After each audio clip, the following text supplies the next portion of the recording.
Firm, please don't talk about my students as if they are objects. Oh, I'm sorry. But Flat and Svein are very talented, and they will undoubtedly progress the history of magecraft.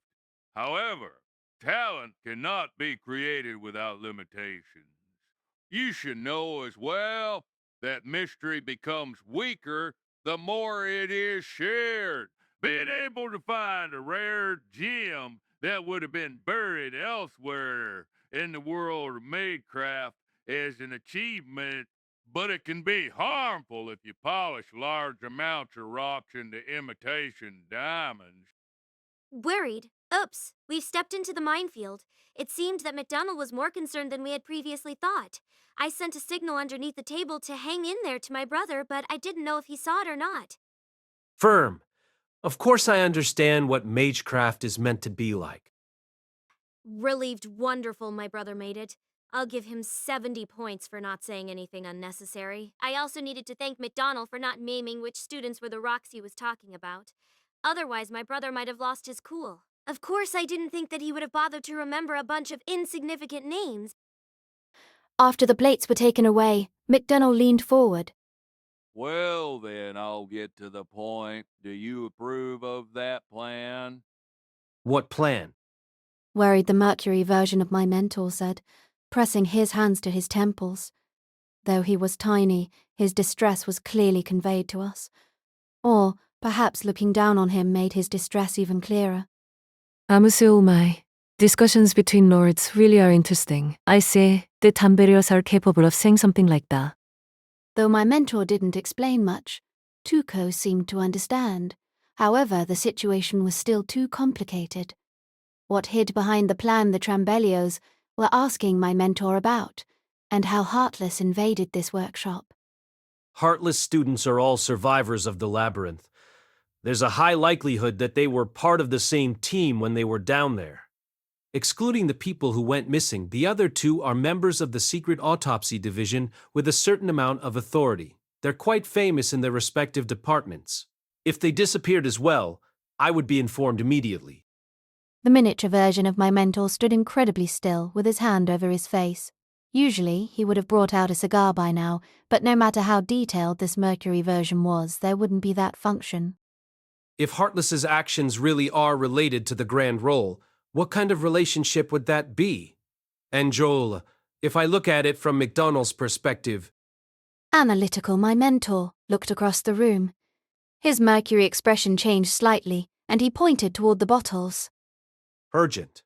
Sveen, can you look into how the prices of these artifacts have changed recently? Around 10 or 5 years ago? Huh? Oh, dear art. There's no time. Rocco and Chardon should know plenty about them, but You want to know about the artifacts, huh? I know basically everything about those, you know? After all, if I come across one, I'll buy it immediately with my little sister's money.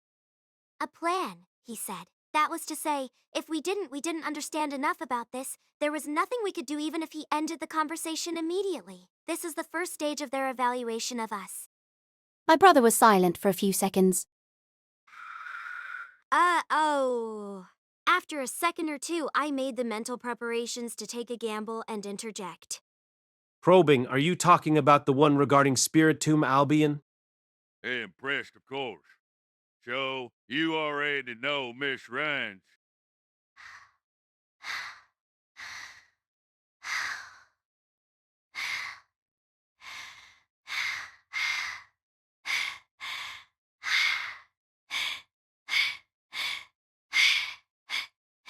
B. Speaking of which, looking at the information we had, it was impossible that the Grand Role had nothing to do with Spirit Tomb Albion. Even my brother should know this. The next question was how to keep the conversation going. Has actually been in the works for a while now. It was only completed enough to be shown to you all recently. It began a while ago but took form recently. I racked my brain, trying to look for any information I could gather from that. There was nothing. I was missing the most important piece. How should I bait him into talking about it? Or could we admit that we didn't know anything about it and just ask? No, if we were on equal footing, it might be fine. But since the El-Melloi faction was much weaker than them, we needed to be better than them in some way to level the playing field. My brother's lips moved, but he didn't say anything. He was probably still gathering information. Would he be able to catch up to what MacDonald was saying? I tilted my glass of white wine. In flattering given the time and effort you have put into this, I'm sure the results will be extraordinary. Here, ball for more.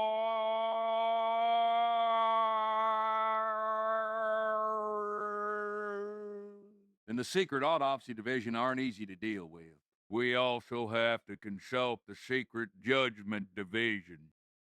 Das Unmatchable, the Secret Judgment Division, Carolyn Zabergere, it was in charge of evaluating exceptional mages and choosing the ones who needed to be sealing designated.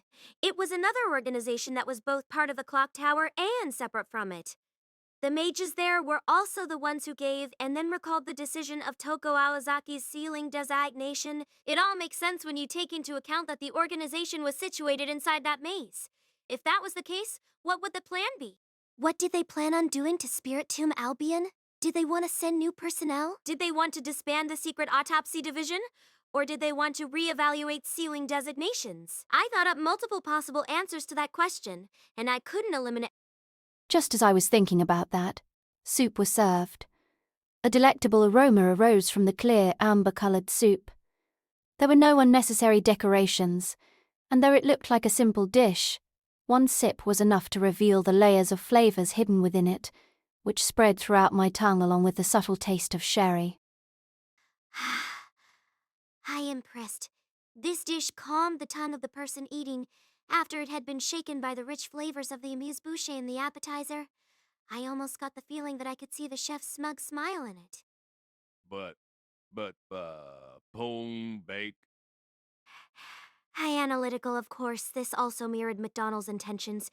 The way the food was served represented what MacDonald was going to say. He began completely without warning, made us uncomfortable by asking my brother about the future of the Department of Modern Magecraft, and then tossed the plan that was the subject of this conversation at us. He used these dishes to declare how legitimate he was, discouraging us from arguing. I suppose you could say this was a type of magecraft.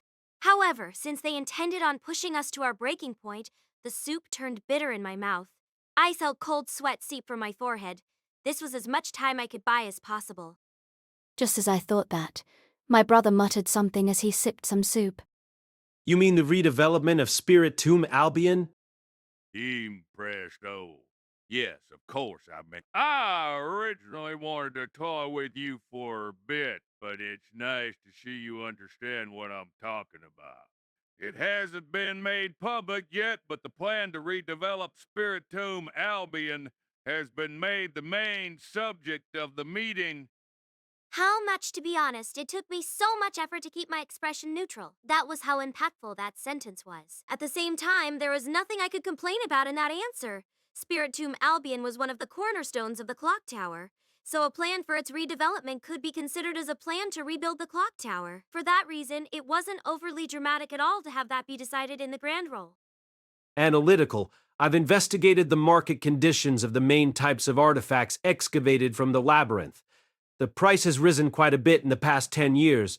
Usually, this would be because of a reduction in the number of expeditions to the labyrinth. It's only natural then to want to redevelop the place to make up for this. I see. That makes sense. Anything? Analytical, I've also heard of the possibility of smuggling going on there. Redeveloping the facilities there would be an effective way to combat that. Without a grand role, though, not even the Trambellios would be able to interfere with Spirit Tomb Albion. I'm impressed. My brother vigorously revealed all the information he had gathered in his investigations. I'll give him 70 points for that. It's always good to make a move when the right time comes. MacDonald nodded as he listened to that and sipped at his glass of wine. The subject of smuggling has been coming up once in a while for a long time now. Considering the structure of Spirit Tomb Albion, it should be impossible. But we don't have a perfect understanding of that labyrinth either, so we can't deny the possibility of there being a passageway somewhere. After he said that, he took another sip of wine, closing his eyes for a moment as if he was intoxicated by the taste. Persuasive for that At the same time, redeveloping the labyrinth can increase the number of artifacts available, which can stimulate research. Don't you think this plan kills two birds with one stone? Agreeing, in the past, many people have suggested redeveloping Spirit Tomb, Albion. Generations of lords before us have anticipated the value of the. I'm impressed. I didn't know anything about the history he was talking about, but my brother probably remembered every tiny detail about the past of the clock tower. However, the idea was discarded every time for fear that it would lead to the exhaustion of the labyrinth. The labyrinth is already incredibly dangerous, and redevelopment means going deeper into even more dangerous territory. Even if we wanted to focus all of our effort on it, I cannot be sure if this plan will succeed. I had the feeling that this was the key. Why wasn't it discarded again? Why did they make the decision to persist, even to the point of calling a grand roll? Cast by our Tales Studio. Please subscribe to our channel if you enjoy listening. Of course it's because I think it would work right now. This is the best time for it. The mystery that we have held on to will gradually fade with the times. Do you understand? In this time and age, we still have enough to challenge the mystery of the Mage, and the clock tower is able to support us from the surface. I doubt that the same conditions can be achieved by our next generation. Yes. The Democratic faction believes that now is the best time to redevelop Spirit Tomb Albion. Neutral at that, In-Rai, the old woman who was the head of the Valuelitas, interjected. Hey, don't you think saying that's a bit too over the top to represent the policy of the entire Democratic faction? Generally speaking, you could count this as a failure on the part of the Trambellios. Points should be deducted for not even coordinating with your team members beforehand. However, there wasn't a trace of worry or frustration on McDonald's face. Perhaps this was just how they communicated, but it could just as easily be that they disguised their emotions as well as we did. What a headache. And here I was, thinking that the beautiful Lord Valueleta would definitely approve my opinion. I'm not arguing against it, son. Observant after the food had begun to be served, she had put away her cigarettes. Now she was tilting her glass of wine around like I was. As a drink that came paired with the food, it perfectly complemented the aroma of the soup. Of course the flavors matched, but they had even considered how compatible the scents were. I just want to see some data as the head of the Valuelitas. We can't be lax in our judgment of what the correct goal of the clock tower is, or what the guiding principles of the Department of Modern Magecraft should be. Don't you think so as well? I cannot take the shame of being accused of laziness. I didn't know why, but seeing someone that muscular do that was strangely humorous. Of course, even this air of humor was carefully calculated. Tension silently settled into the air around us. Oh, Mama told me I should listen to Lord Valu. Until now, this usually insufferably talkative man had been as silent as a corpse. And now, the first thing he said was that it was as if someone was tossing a stone onto the slightly rippled surface of a lake. There was no way to tell whether the result would be good or bad. Is that what the head of the Wines family says? Well, of course I understand what In-Rai said. We are still collecting data. I assure you that we will have enough by the start of the Grand Roll. As I can only expect from Lord Trambellio. I decided to take the chance. Instantly, I felt my brother gasp beside me, but now was not the time to care about that. Since they had offered us a step to take, we could not miss it no matter what. Maybe doing this would make us indebted to In-Rai and Melvin, but I didn't have the luxury of choosing something else now. If that's the case, just as Lord Valueleta said, let's make a decision after we read the information. If it can get read at the Grand Roll, all the other lords would surely benefit as well. Well, I don't know what I expected to come out of this, but this is an opportunity. Spirit Tomb Albion is a cornerstone of the clock tower. If something changes about that place, we must change alongside it. If we want that change to be for the better, now is the best time.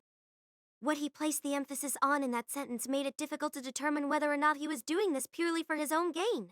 However, what he said was not exaggerated at all. Mystery was fading as we spoke. The possibility that mages would reach the route decreased every second, to the point where it was practically impossible. If we wanted to continue chasing after the route, we needed something bold to reverse this trend. Using the power of the clock tower to redevelop Spirit Tomb Albion was a very appealing option. Maybe it would become impossible by the next generation of lords. We were a race that was gradually becoming extinct. Every mage probably knows this. If someone told us that there was some way to escape this fate, we would easily sell our souls for it. Perhaps because he guessed what I was thinking. McDonald smiled generously. Either way, I just wanted you to understand the process a little in advance. If I only revealed this at the Grand Roll, it would be quite a surprise, wouldn't it? The date of the Grand Roll will be decided upon soon. A couple of lords probably already know about it. It's going to be in less than a week. Besides that, I'd really prefer if he didn't go around the place revealing how underinformed the El-Melloi faction were. Did he not know how goddamn embarrassing that was? If that Hishiria Deshino hadn't leaked information to us, I don't know how terribly this meeting would have gone. Just wait and see. After she said that, Inurai finished her glass of wine with a single gulp. My brother's frown deepened, and he gently rubbed his stomach. He hadn't touched his wine either. It seemed like he'll need to double the amount of magecraft medicine he takes tonight. Well then, time for the main course. Though, I can't call it something to thank you for chatting with me for so long. I hope you will be able to enjoy it. McDonnell spread his arms and gestured for the servants to bring in the next dish. Worried not long after that, we moved to another room in the mansion. Melvin had asked to have this room prepared for us. After checking that there were no traps or surveillance magecraft, I collapsed on one of the sofas beside me. Oh God, I'm dead. I'm so dead.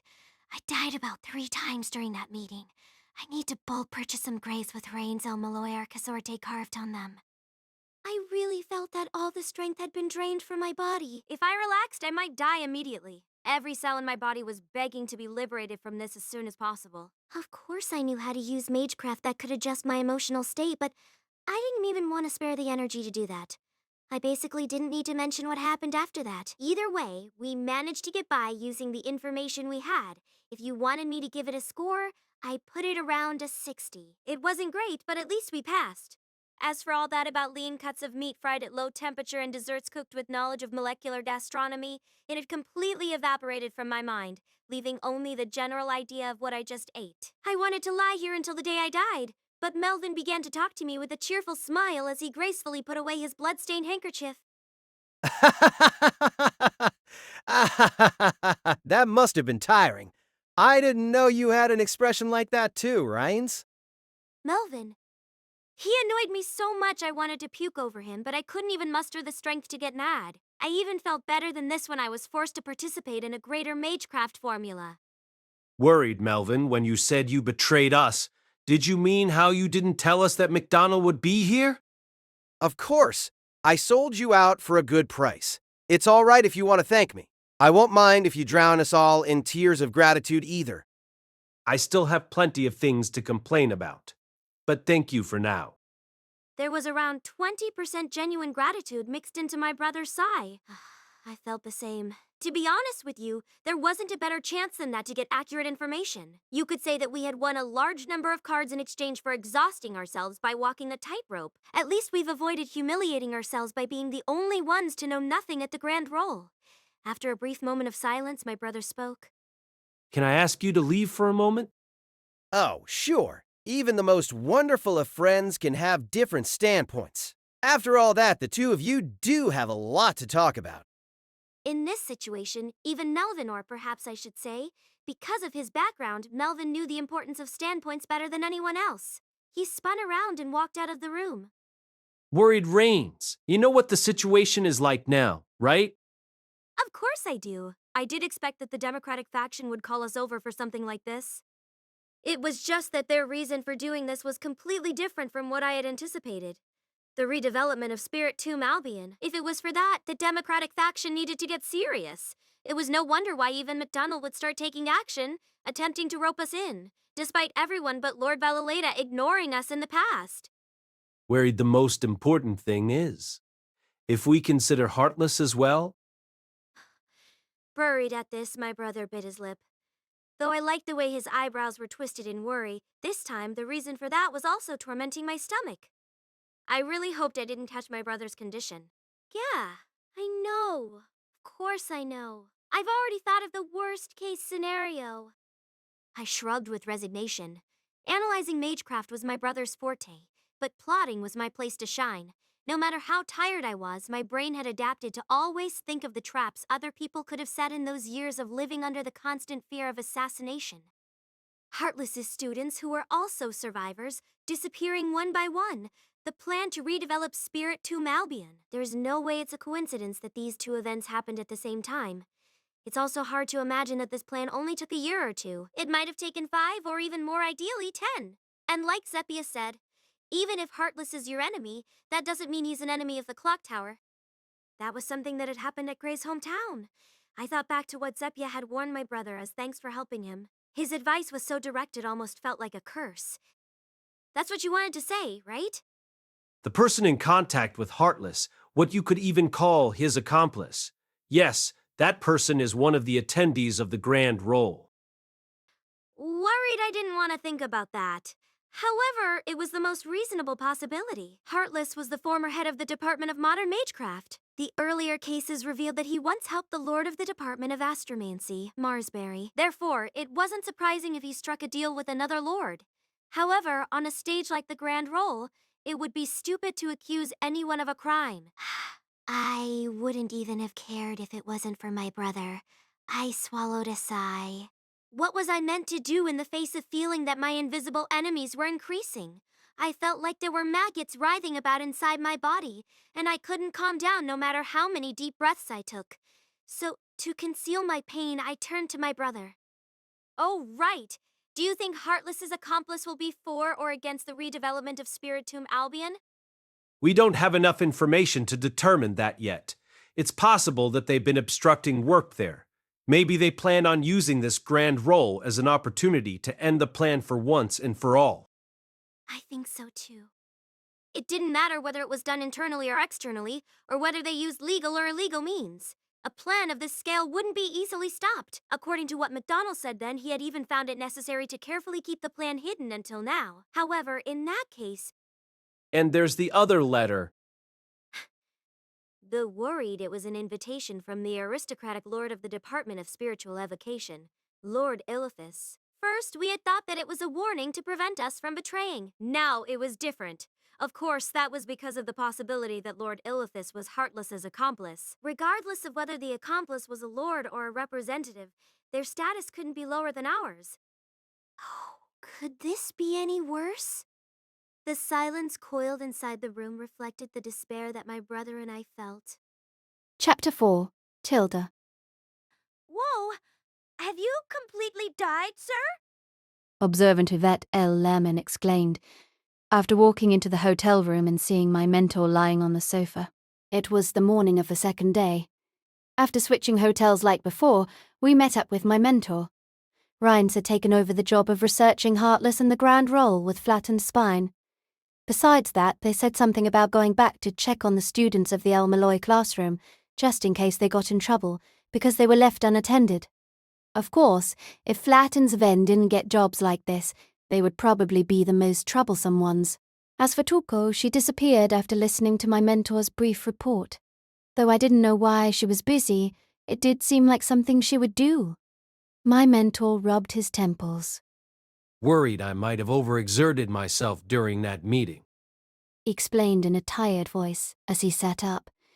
To this, Yvette smiled and looked at my mentor flirtatiously. If that's the case, do you want me to assist you with recovering? Did you know? It's recently become popular among mages to add stimulating drugs and sexual experiences into supplying other magic circuits. Why don't we try to introduce that to the Department of Modern Magecraft? That's enough joking around. How's the favor I asked of you going? You really don't understand how girls with mystic eyes feel nowadays at all, do you? But the dedicated knockoff spy Yvette-chan shall answer. The neutral faction, including the Melistes, will not be attending this grand role. I see. Only the aristocratic and democratic factions have the priority in purchasing artifacts from Spirit Tomb Albion. Though they aren't poor, the neutral faction is only interested in research, so it's difficult for them to compete for the right to profit. I guess they wouldn't be coming, but I suppose it's good news to have it be confirmed. Then, I'll pour you some tea now. Seeing my mentor relieved made me happy too, so I walked toward the table. The water in the kettle had already boiled, so all I needed to do was put the tea bags in. Though my task required no skill at all, I guess it was understandable in this situation. Just as I was carefully pouring hot water into some cups, Vet spoke up again. Oh, one more thing, sir. I heard that Atrum Galliasta, who went to the Far East to attend the Holy Grail War, has already died. It took all of my might to stop myself from dropping the kettle. I looked up, and though I couldn't see my mentor's face, I saw his shoulders tense.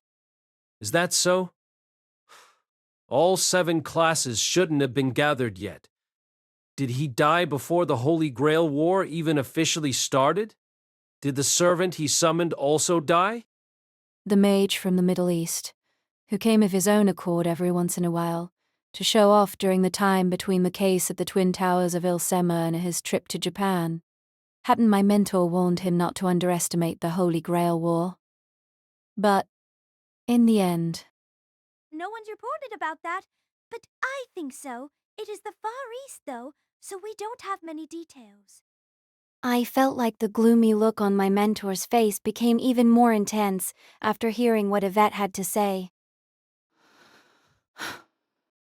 It's all right. I was prepared for that possibility. It is the Holy Grail War, after all, so grieving over his death is like rejoicing over someone else's. I can't bring myself to do that. Observant, my mentor picked up the cigar on the bedside table. It seemed like he just realized that the fire had gone out, so he took out some matches to relight it. Usually he would have put it back in its case to stop it from getting moist. But I suppose he was too tired last night to remember. Soon, smoke that also looked tired began to drift about in the air of the hotel room, and the familiar scent entered my nose. Still, it makes me sad. It must be a relief for him to hear that from someone who isn't a mage. Like you. When he said this, my mentor's frown was deeper than usual. The shadows that fell over his face made me feel even sadder. Atrum Galliasta probably wouldn't be considered a good person. When we first met at El-Melloi, he had exploited the fact that he had more people on his side. Both his arrogant personality and his demeanor, which made him feel like a self-proclaimed member of the aristocracy, made him difficult to like. With how he only accepted those who he deemed high enough in status to qualify as human beings, I wouldn't be surprised if he secretly did all sorts of violent things. Nevertheless, he was one of the people affiliated with my mentor. Maybe we hadn't known each other for very long, but my mentor and I had shared some experiences with him. The thought of living in a way where I didn't even feel sad about his death was too stifling. The silent smoke coming from the cigar made me feel talkative by contrast. Of course, these thoughts were just part of my arrogant imagination. Only the pain I felt in my heart was real. Observant after a while, my mentor stood up. This time he carefully put the cigar back in its case. He used one hand to gather up his disheveled hair, which would take some time to make neat again. It's about time for us to go. Thank you for the information, Yvette. Huh? Where are you going? My mentor considered it for a moment before revealing the answer, probably because he thought that it was pointless to try and hide it from her. The Secret Autopsy Division.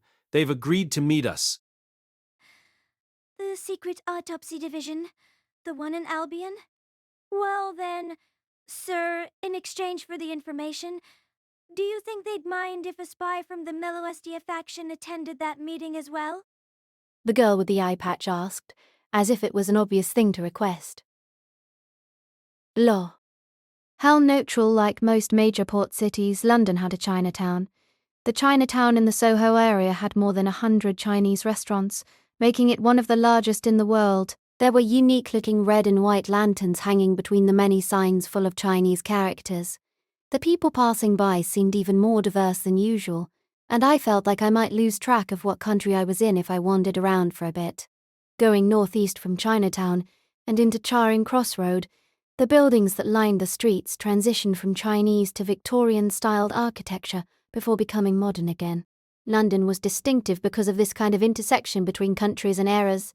My mentor continued walking north along Charing Cross Road until he came to a stop in front of a certain building. It was a giant glass-fronted building. The futuristic cylindrical shape of the structure was quite eye-catching. Thinking of how most of the other buildings in the clock tower had been disguised as unassuming universities or government buildings, I got to experience firsthand how the secret autopsy division was both a part of the clock tower and separate from it. All of the organizations here are affiliated with the secret autopsy division. Though not every one of the people here are mages, all of them should at least know about magecraft and mystery. Observant, my mentor said after we signed in at the reception desk. The reason why he felt the need to explain was simple. All the people I had seen entering and exiting were all dressed like businessmen, in suits. My mentor seemed to be used to this kind of place and acted very naturally. However, I couldn't help but get nervous. I pulled down my hood with my stiff fingers like I did when I first came to London and stared straight down at the floor, which I think was made of marble. Sorry to have kept you waiting. Finally, the woman at the reception desk handed my mentor a card. Is this a magnetic key card? It looked very similar to the Oyster cards that had been recently introduced on buses. After we walked into the elevator, a swipe from the key card revealed a hidden control panel beneath the regular buttons. My mentor pressed one of them, and I instantly felt a jolt of inertia. Aren't we going up? We're going to B45. My mentor quoted a shocking number as if it was perfectly normal. Then he crossed his arms and tapped at one of them with his index finger. It's several hundred meters underground, around the same as the deepest parts of the clock tower. One of the 4 total entrances to Spirit Tomb Albion is situated here. There are 4 in total. Yes, the secret autopsy division is only capable of managing who enters Spirit Tomb Albion because there are so few. Are you satisfied now? Yes! Thank you so much. I've never been to the secret autopsy division before. Just like she announced in the hotel room, she came along without an ounce of shame. Perhaps being able to do this was one of her strengths. Maybe I only thought this way because I was so shy, but she didn't seem to care if she bothered others at all. Since you said it was in exchange for the information, I can't exactly refuse. I don't know how the people we're going to meet managed to get the permission of the division, though.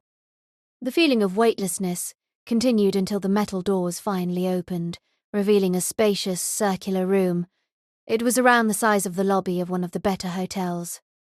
There were giant crystals hanging from the ceiling, glinting with a faint light.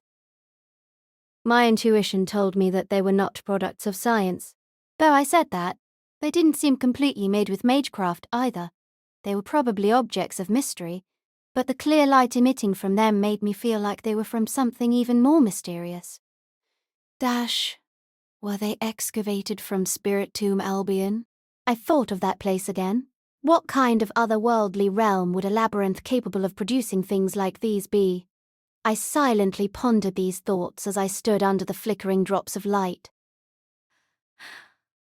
It's rare to see chunks of pyroxene this large. Have you seen something like this before, Miss Yvette? Yes, but only the size of pebbles and rocks. Even ones that small are useful for all kinds of things because of the magical energy inside them. They're pretty expensive, too, because you can only find them in places rich in mystery. All I can say is that you only get to see something like this in the secret autopsy division. Yvette nodded, and then looked around again. She was probably this excited because of what she called the intuition of a spy. Since she went as far as to ask something this unreasonable of my mentor, the secret autopsy division must be an intriguing place, even for a mage. Strange. What's wrong? No one's here. They just told me that the person we wanted to meet would come immediately. My attention was drawn to one of the doors along the walls of the circular room. A strange odour wafted in. Then a loud noise sounded, like something was crashing into something else. A 2-meter-tall beast emerged from the doorway. However, such a creature could not exist. A lion's head stared at me, but the heads of a bat and a chicken also sprouted out from the sides of its body. Its 2 claws were like scythes, or the forelegs of a mantis. Just as I stared in wonder at this amalgam of a creature, one of its heads turned to us. "Sir!" I rushed forward immediately, releasing Ad from the hook. It immediately turned into a scythe. Hi. What a grand welcome. Just as I did that, the 3-headed beast came charging toward me. I figured that I would be knocked flying by it, so I dodged to the side. Dash, however, even though I didn't bear the direct blow, my strengthened arms were still numb from the impact. What was this? Until now, I had fought many mages and their creations. However, this time, it felt different. Spirit 2 Malbian. This name appeared once again in my mind. It gave me a sense of bewilderment, like I was Alice stepping into Wonderland. I tried to swallow the fear that surged inside me and gritted my teeth. Word, Gray-chan! I looked back to find her running toward me as she lifted her eye patch. Without hesitating, she plunged her fingers into the exposed eye socket and inserted a shining ruby into her left eye. Come on, get burnt into smithereens! A mystic eye of flame. An artificial mystic eye made by Yvette herself, capable of setting fire to anything. On the rail Zeppelin, I heard that every one of the gems that could be swapped into Yvette's eye socket was comparable to a high-ranking noble color. The 3-headed beast was immediately enveloped in flame, and it cried out in pain. "Stay back, sir." After warning him not to get close, I began to run. I made as much noise as possible while I ran, in order to attract the attention of the beast that didn't lose its will to fight even though it was enveloped by fire. I stopped in the corner of the room. I guess you could say that we were not from the same world. Though we were all extraordinary beings, this beast was completely different. I jumped to the side, using the wall to leap toward the beast and slashing down with my scythe. However, the beast did not turn around. Instead, from its flame-covered body, a tiger's head emerged. Wow! I struggled to extricate the wailing Ad, though the scythe was only the exterior of a mystic code, meant to seal the noble phantasm, and not Rongaminiad itself. It was surprising that the teeth of the beast managed to harm it. The beast jerked its head to the side. Ad and I were thrown into the air together. Just as I thought I was going to hit the wall, something soft caught me. Are you all right, Gray?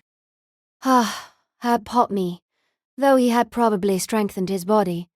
My mentor's magecraft capabilities weren't enough to completely dispel the impact. Worried. I'm sorry. Don't worry about me. Can you make that thing shut up? I raised Ad. First stage restraints rescinded. Ad's exterior shifted into the shape of a lance in a swirling vortex of light. It wasn't Rongaminiad, just a hooked polearm that looked something like it. Since I wasn't sure what my opponent was like, I needed to keep myself at a distance from it. I ran over and stabbed at it. However, the beast anticipated my attack and dodged in the nick of time, so it was intelligent. Or perhaps it had a fighting instinct that was equal to intelligence. 2 of my 3 attacks were dodged by it, while the 3rd was blocked by its mantis claws. Then, as the lance was about to strike it, the beast leapt away. Dash, it wanted to get away! With a whoosh, the chicken head on the right side of the beast exhaled a little before taking a deep breath. Because of what it contained, the decorative plants not far away drooped visibly. Dash the breath of a chimera? After realizing that it was preparing to take another breath, I froze. I knew how powerful that was. Only a short breath was enough to make the plants look like that. A concentrated breath would surely be enough to dissolve my bones. However, my mentor was right behind me. If I dodged, the breath would definitely reach him. What should I do? Should I have had turn into a shield? Would the shield be able to block all of it? Would Yvette have a mystic eye that could solve this problem? As I pondered this dilemma, I cycled magical energy through Ad.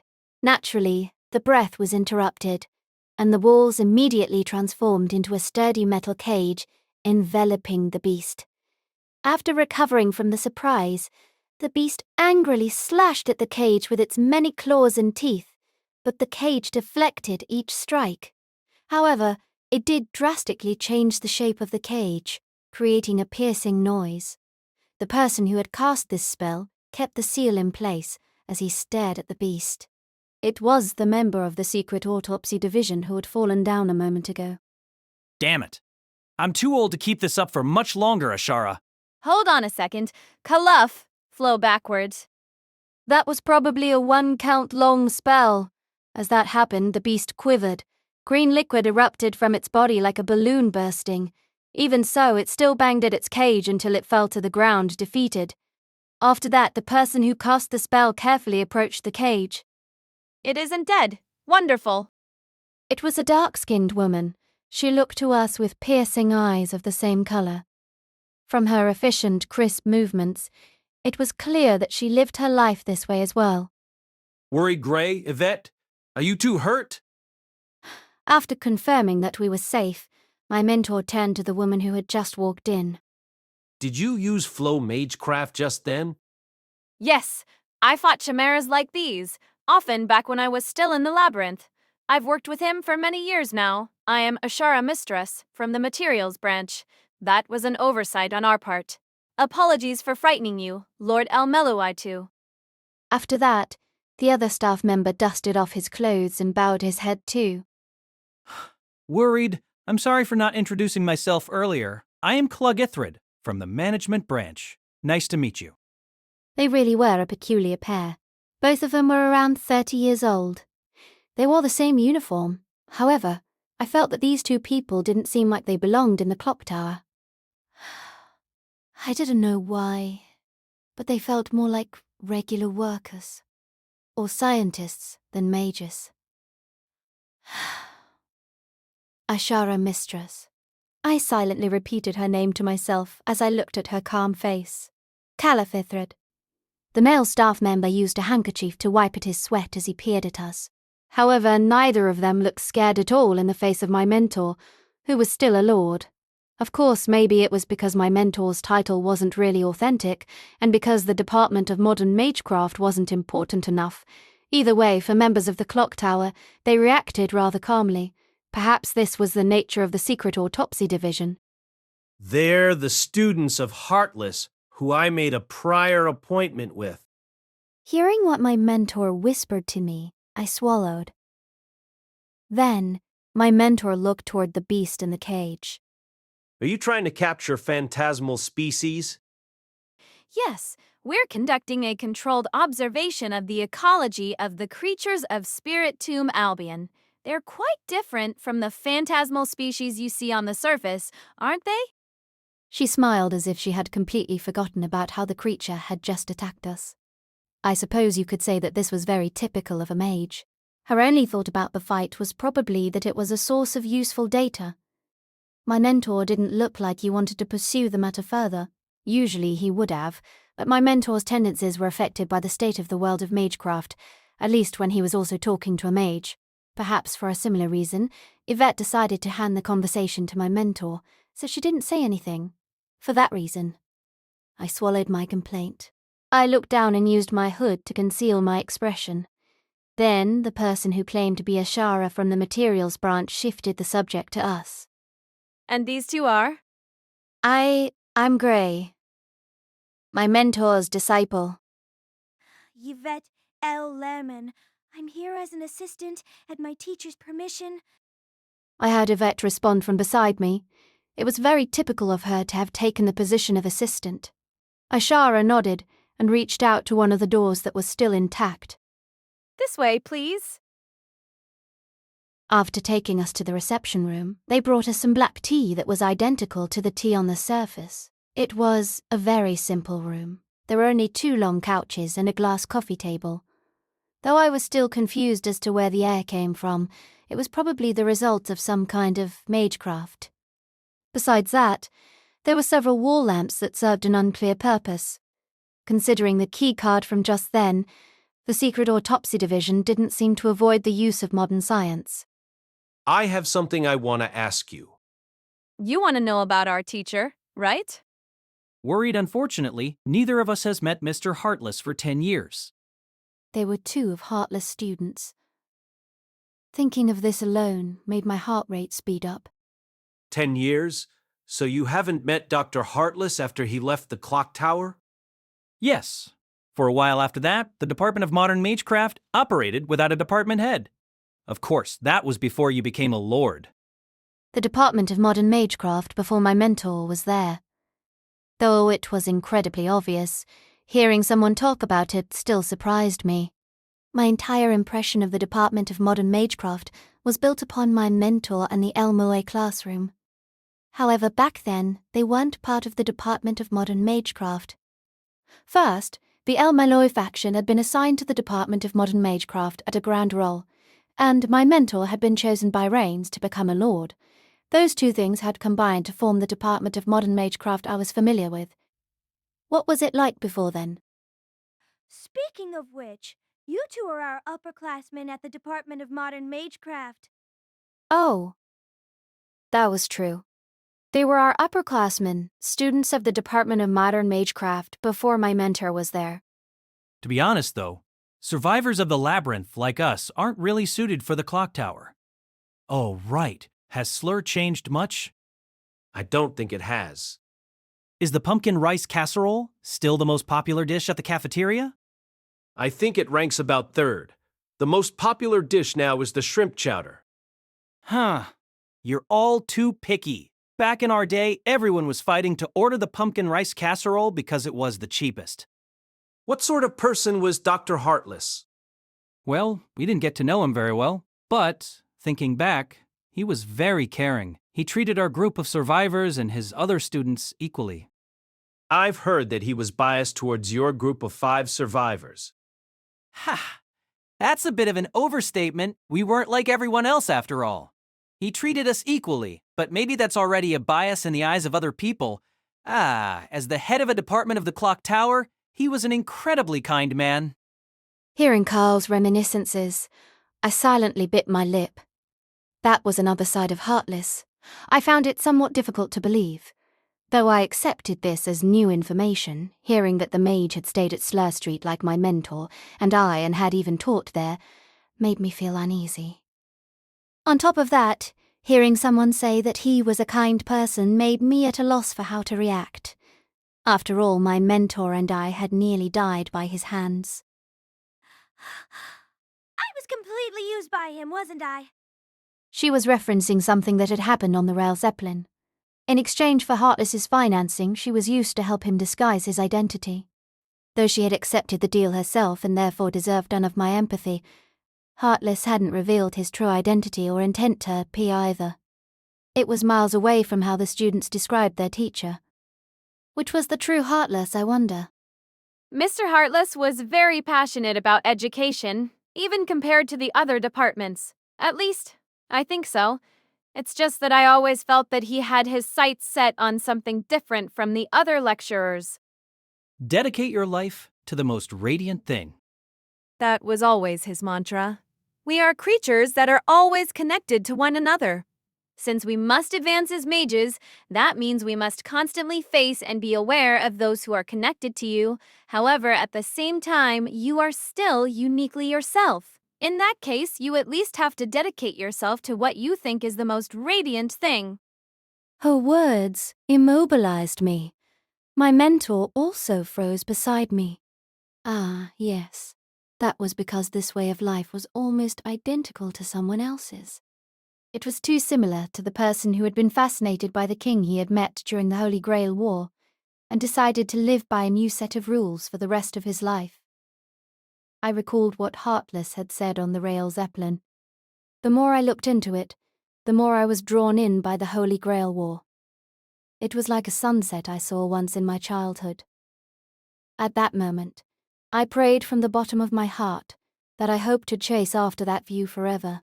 Was the radiant thing that Heartless chased after the Holy Grail War? Or had he found something radiant in the Holy Grail War? What we should be after has always been the root, right? It was a word that I had heard countless times before. The root. Also called the swirl of the root, and sometimes represented as the difficult to describe. Classes at the clock tower described it as the reason why mages were mages. It was a dream that must be realized, a manifestation of truth. It was the hope that someone would reach the root in the future that caused mages to devote their entire lives to refining their magecraft and do everything in their power to increase their descendants' magic circuits. Yes. Even if most mages, myself included, have lost sight of it because of the struggles within the clock tower, that fact cannot be changed. Even as a survivor of the labyrinth that rose to become a member of the secret autopsy division, he could not escape the power struggles of the clock tower. However, I always got the feeling that he aimed for something else. I see. Did he gain some kind of insight? I couldn't tell what he was thinking about. My mentor adjusted his position and leaned forward slightly before finally bringing up that topic. Are you aware that among Dr. Heartless's former students, some of your fellow survivors have gone missing? In an instant, the room was silent. Then the man lay back in his chair and spoke in a mumbling voice. Of course I'm aware. Jorik Curtis, who went missing recently, wasn't just one of our team members. He's my little brother. Oh, my apologies. No, it's all right. I don't blame you. We don't have the same last name after all. My brother was adopted by the childless Curtis family before we left the labyrinth. I see. It is quite common for talented survivors to be adopted by families without heirs. Yes, my brother was extremely talented. I was saved countless times by him back in Albion. Another pair as coordinated as you and Jorik is impossible to find. Really? Thank you. The lips that were now smiling looked somewhat lonely. At the same time, I took down notes in my head. Kalaf Ethrud, member of the management branch of the secret autopsy division. The brother of Jorik. Ashara, mistress, member of the materials branch of the secret autopsy division. Jorik Kurdix, the brother of Kalav, missing. Giselle Tolman, a freelance mage that specializes in potions, missing. I took note of their names and where they were now. Of Heartless 5 students, there was one person left. According to Tuco, that person was also missing. After that, the conversation went on for around 10 minutes. Just as I thought it was coming to an end, Kalav called out my mentor's name. Lord El-Melloi too. Can I ask you something? Of course. How observant. Hearing my mentor agree readily, the man clasped and unclasped his hands in front of his abdomen repeatedly before he asked his question. You made a name for yourself after you survived that ritual in the Far East, right? The Holy Grail War or whatever. Oh, nothing. I just thought it was a bit similar to us survivors. You're probably the most successful New Ager in the clock tower. So how does it feel? Do you have any thoughts about your current stance? Do you think you've made the world more radiant by becoming a lord? My mentor sank into silence briefly as he pondered it seriously. Worried, I just think it's a burden. Huh. So that's what you think. Though it was a short answer, Kalaf seemed to have sensed something from it. He didn't ask any further questions. He just patted his plump stomach and sighed. My answer might not be very helpful. No, it's enough. Thank you, Lord El-Melloi too. Of the materials branch of the secret autopsy division, bowed his head deeply again. The conversation ended unexpectedly quickly. After Lord El-Melloi and his group had left, the 2 members of the secret autopsy division returned to the reception room. Kalaf stared grimly at the floor. He kept clasping and unclasping his hands, perhaps out of habit. Worried? Do you think our teacher has something to do with how Gesell and the others have disappeared, Ashara? Of course he's involved in this. He already knows what we did. He's returned after 10 years and our team has become like this. It'd be a miracle if those two things weren't related. Mages shouldn't talk about miracles like that. But if that's the case... Yes. Goodbye, Kalov. Ashara picked up the briefcase she had packed in advance. Kalaf looked up at her, confused. Are you leaving? This is the safest place in all of London, you know? Determined I still have to leave. And just like that, she walked out of the gates with the crisp sound of her footsteps. Not once did she look back. Lol, the sun had already started to set. Because it was late January already, night came early. The concrete skyscrapers and quiet townhouses were all gradually dyed with the same red tint. The coat-wearing pedestrians were not exempted from this either, and their elongated shadows streaked across the paved stone roads. After leaving the secret autopsy division building, we walked south along the road for a while before my mentor spoke up. So? Well, they didn't lie.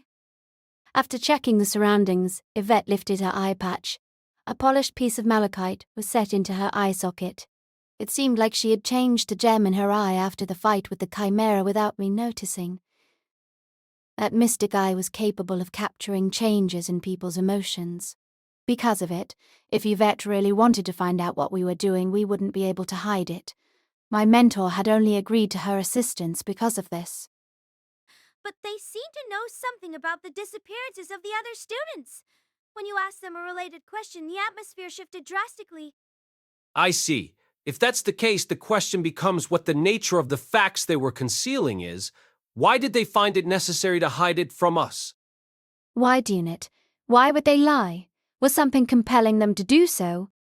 Either way, we don't have enough information to reach a conclusion now. It's lucky enough that we managed to find people who knew Heartless back then. He feels like someone who cared about his students a lot. Mages are meant to care for their disciples. Usually, though, this doesn't include their regular students. Mages are creatures who only care about the heirs to their magic crests or spells, sometimes even more than they care about their own lives. In this respect, Heartless is an exception to the rule. Or perhaps the Department of Modern Magecraft made him this way. I didn't bring myself to ask what the situation was with my mentor.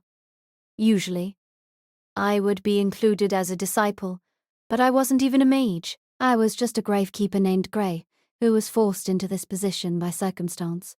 However, to my mentor, the El-Melloi classroom was not insignificant at all. Even though he treated the students who had already graduated like full-fledged mages and kept his interference at a minimum, it wouldn't be an overstatement to say that he doted upon his students. Why was my mentor different from other mages? And what about Heartless? Speaking of which, Dr. Heartless was rumored to have been kidnapped by fairies as a child. I heard he got some kind of special ability out of that as well. But he didn't tell me the details, probably because he didn't trust me. Fairies reminded me too much of fairy tales. However, now I knew that they existed. At least, something similar to them did. Besides that, just as Yvette said, though we had been obstructed by his power on the Rel Zeppelin, we didn't know what exactly it was. According to him, it could do similar things to imaginary numbers, but we didn't know any of the details. It was still a complete mystery. Though I could get the general idea from the statements of Heartless students, it was still hard for me to piece the Heartless of the past and the present together. It felt like I was filling out a crossword puzzle that had been eaten full of holes by maggots. There are many legends about the gifts of fairies. However, the more recent the legend is, the less likely that it is only a gift, disregarding the heroes who managed to carve their names into history for now. In an age where the realms of fairies and humans have been separated, there must also be a price equivalent to the gift. No, a price on top of the gift. Even in the modern age, there are still legends of changelings in Western Europe, but that might be because disasters leave stronger impressions upon people. Changelings. I heard that they were types of fairies left in place of a human stolen by fairies. The Rel Zeppelin. Sir, it's nothing. I get the feeling that we missed something very important on that train. Observant at that, He was interrupted by a gust of wind. Snowflakes were mixed into the wind. The clouds were spreading outward, as if they were chasing the setting sun, and harsh, cold wind began to blow. Just as I reached out to keep my hood in place, the neon lights beside us turned on, lighting up the streets full of intricate signs. There are so many theaters here. Plays have always thrived in this area. But the people we're meeting don't seem like they're here to enjoy one. Was this the meeting place they decided on in advance? Yes, they said that someone would come to show us the way, but Sir? I also realized that the number of pedestrians had suddenly decreased. There was no one in sight. For a street in London at dusk, that was impossible. Finally, Yvette turned in a certain direction, and my mentor looked there as well. It was the balcony of a nearby cafe. An old man was seated one of the chairs there. He had long white hair and a pair of glasses. A large ornamental gem hung by his chest. There was a jewelled ring on each of his shriveled fingers. However, despite this extravagance, the old man looked like he had come from a dismal world of shadows. The old man raised his hand like he wanted to part the drifting snowflakes. It's been a while, Lord El-Melloi. if you don't mind, I'd prefer if you had the idea. You've told me that before. However, that is only an unnecessary insistence. There is no point for me to go along with it. You are Lord El-Melloi. I am Lord Ulysses. This fact will not change. His dry voice sounded like a curse of some sort. It reminded me of the winding tongue of a snake. Ruflius Nuadere-Ulfis. That was probably Lord Ulysses' name. I learned after the fact that each head of the Department of Spiritual Levitation was chosen from a different branch family and would be adopted into the Ulysses family. It was very much in the style of the clock tower to have such a strange set of rules about names. The other letter sent alongside Lord Veloiletas had come from this old man. So, you haven't forgotten our agreement to meet?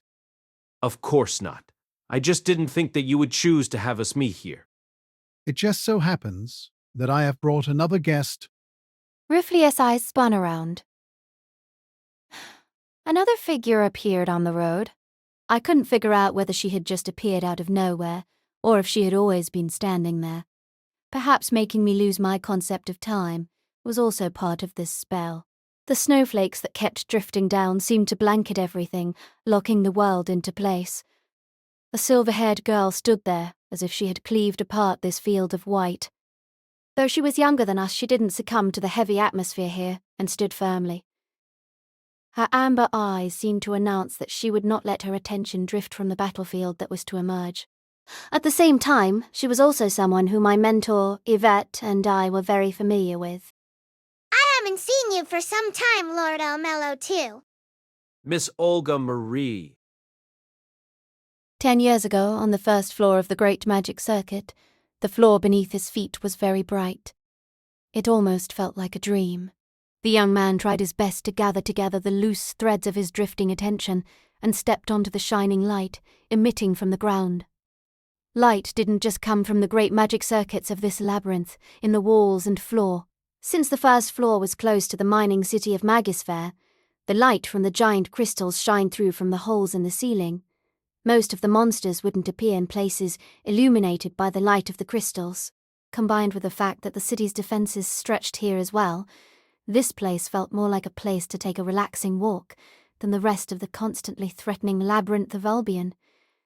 Though he could sometimes hear the howling of beasts, from here it almost seemed cute. Of course, since the environment of Albion wouldn't change in such a short period of time, cases of unsuspecting groups getting ambushed and killed weren't unheard of. However, humans weren't capable of staying focused for long periods of time, so the more elite a team was, the more time they would devote to taking breaks. It's the last time we'll ever be down here. I never thought that everyone would become heartless students. He had always been the mediator of the group. On top of being a top-notch fighter alongside his older brother, he also made up for the gap between the older Gesell and the other two members of the group. If it wasn't for him, the team would have perished long ago in some corner of Albion, or split up because they couldn't cooperate. The young man felt nothing for him, but gratitude. It's only a title, but we'll be able to attend classes at the Department of Modern Magecraft for the next 2 years, won't we? Combined with being able to call ourselves survivors, there'll be no lack of options after we graduate. It couldn't be better. You've really done something great here, kid. The young man laughed awkwardly. It had been a few months since then. The situation finally progressed to him telling everyone about Heartless. After meeting several times with Heartless in secret, he had gotten the idea to just accept all the members as his students. In the blink of an eye, it was settled. Was this really the most powerful head of a department beside the Lords? The young man wondered, with a twinge of fear. He would never even have dreamed of something like this happening to him. Of course, an important factor was that they had managed to earn a huge sum by smuggling artifacts through Heartless during those secret meetings. They had used it to shorten their time here. In order to not make the secret autopsy division suspicious, they had manipulated the information somewhat to say that one of the team members had always been in contact with the Department of Modern Magecraft and that they had gotten funding from Heartless. It had taken quite a bit of effort. Recalling all of this, the young man suddenly changed the topic. Speaking of which, have you all decided what to do after joining the Department of Modern Magecraft? That's thinking a bit too far, isn't it? Well, we'll have to build up some connections during the 2 years when we're students. Though it still seemed distant to the young man, Heartless had talked about something similar. He had said that he needed to consider what he wanted to study and who he wanted to become in the future. The future. For the young man who had grown up in Albion, that was a word completely unrelated to him. I want to go to the secret autopsy division. It's a good way to apply the experience I've gained here. The dark-skinned young woman stared out into the labyrinth with a calm expression. That was a good idea. The young man was clueless about everything outside of the spirit tomb of Albion. Her actions were worth using as a reference, as he needed to get used to being a student. He decided quietly to stay beside her to learn from her. Ha! I don't want to get dragged into Clock Tower struggles anymore.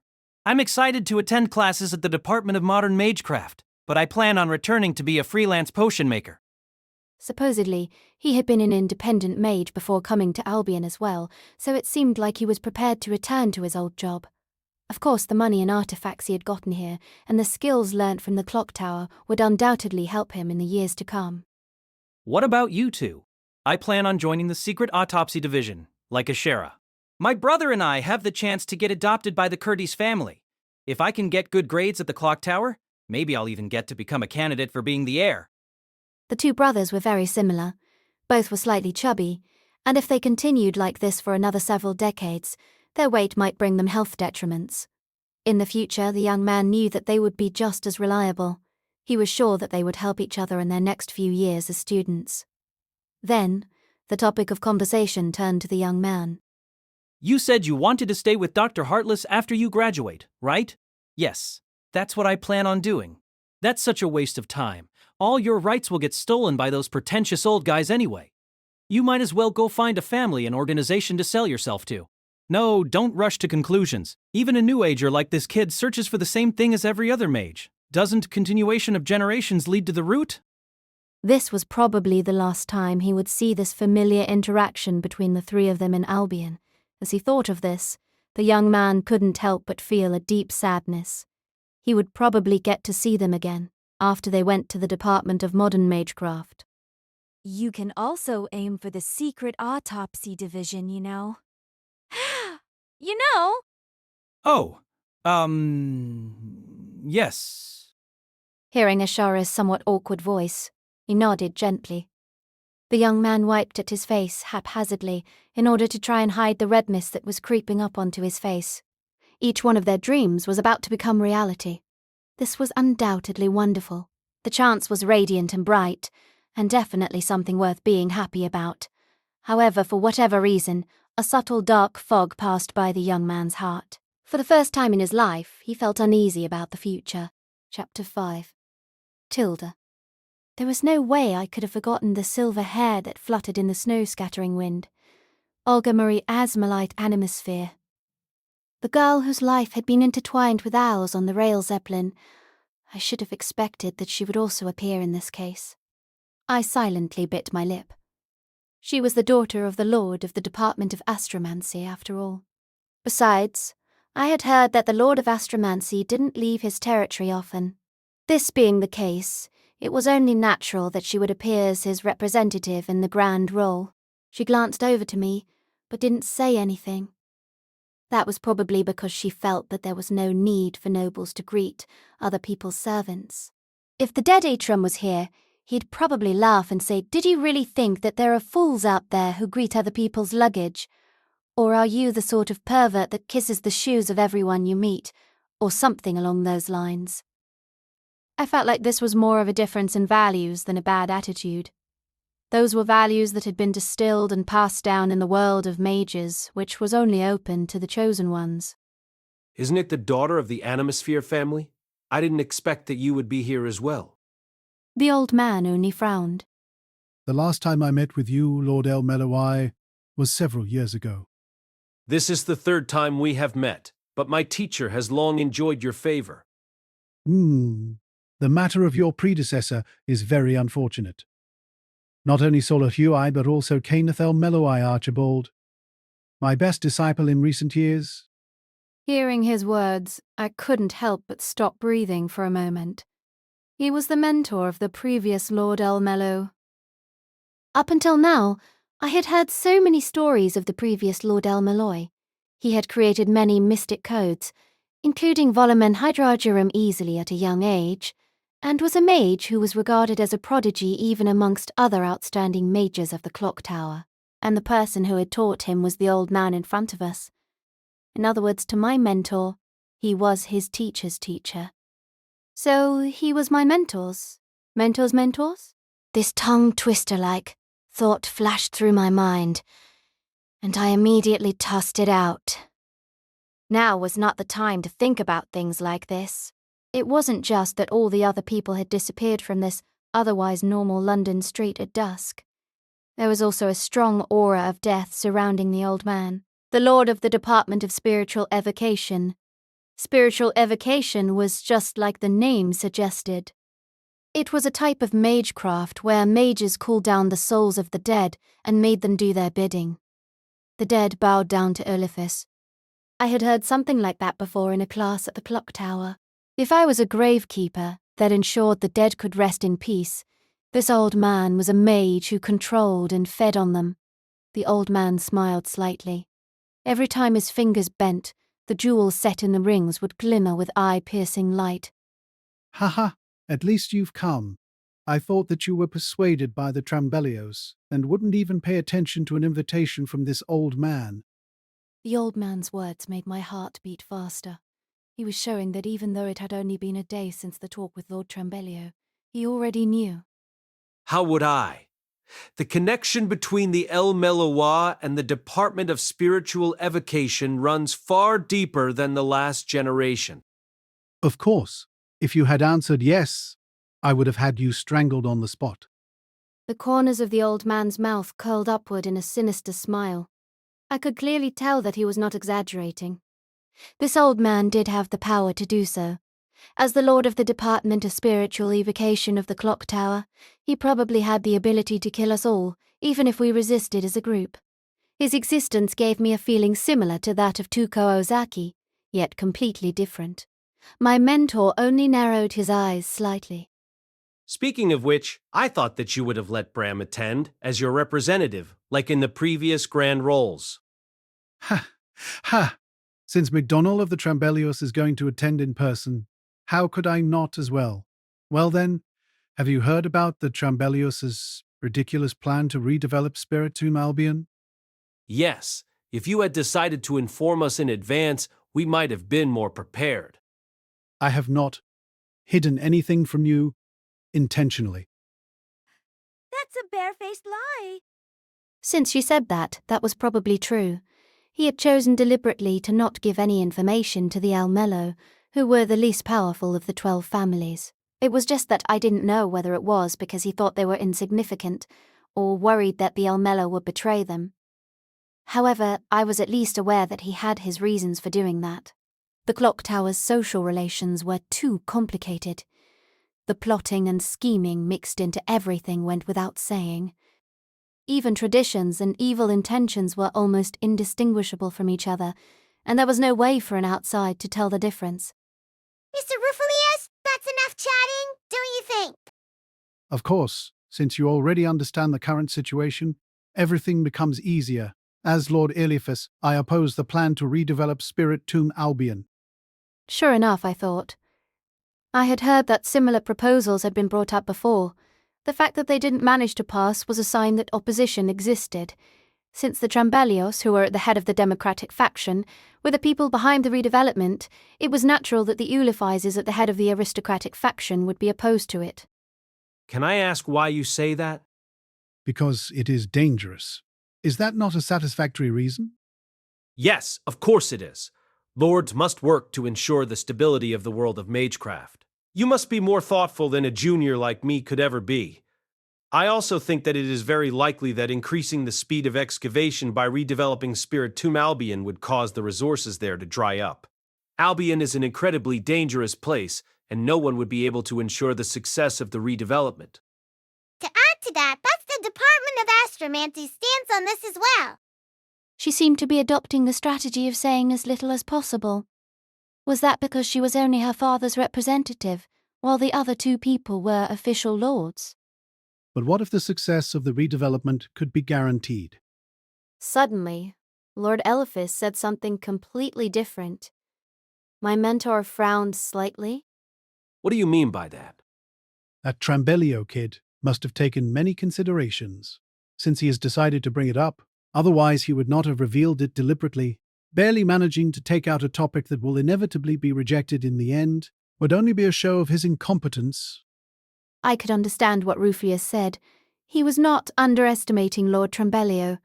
Rather, he saw Lord Trambellio as a potential threat. That was why he decided to attend the Grand Roll.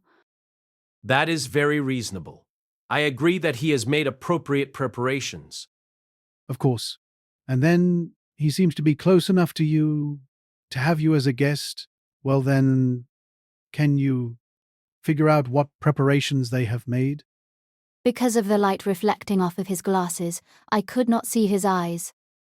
However, the terrifying implications of his words was enough to make me shiver, even though I was just standing there. Was he basically asking my mentor to be a spy? Of course. In the clock tower, that was so common that it wasn't strange for Yvette to directly reveal her intentions. However, this was different. Even my feeble mind could understand that what was happening now was different from usual. Yes, this was a lord hinting for another lord to be a spy. This was too different in terms of severity.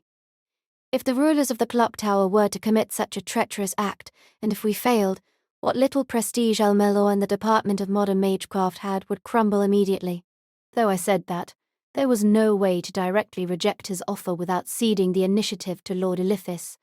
Both accepting and rejecting the offer could result in a deadly situation. My mentor spoke again, after a brief moment of silence. Would it bring any benefits? Ha!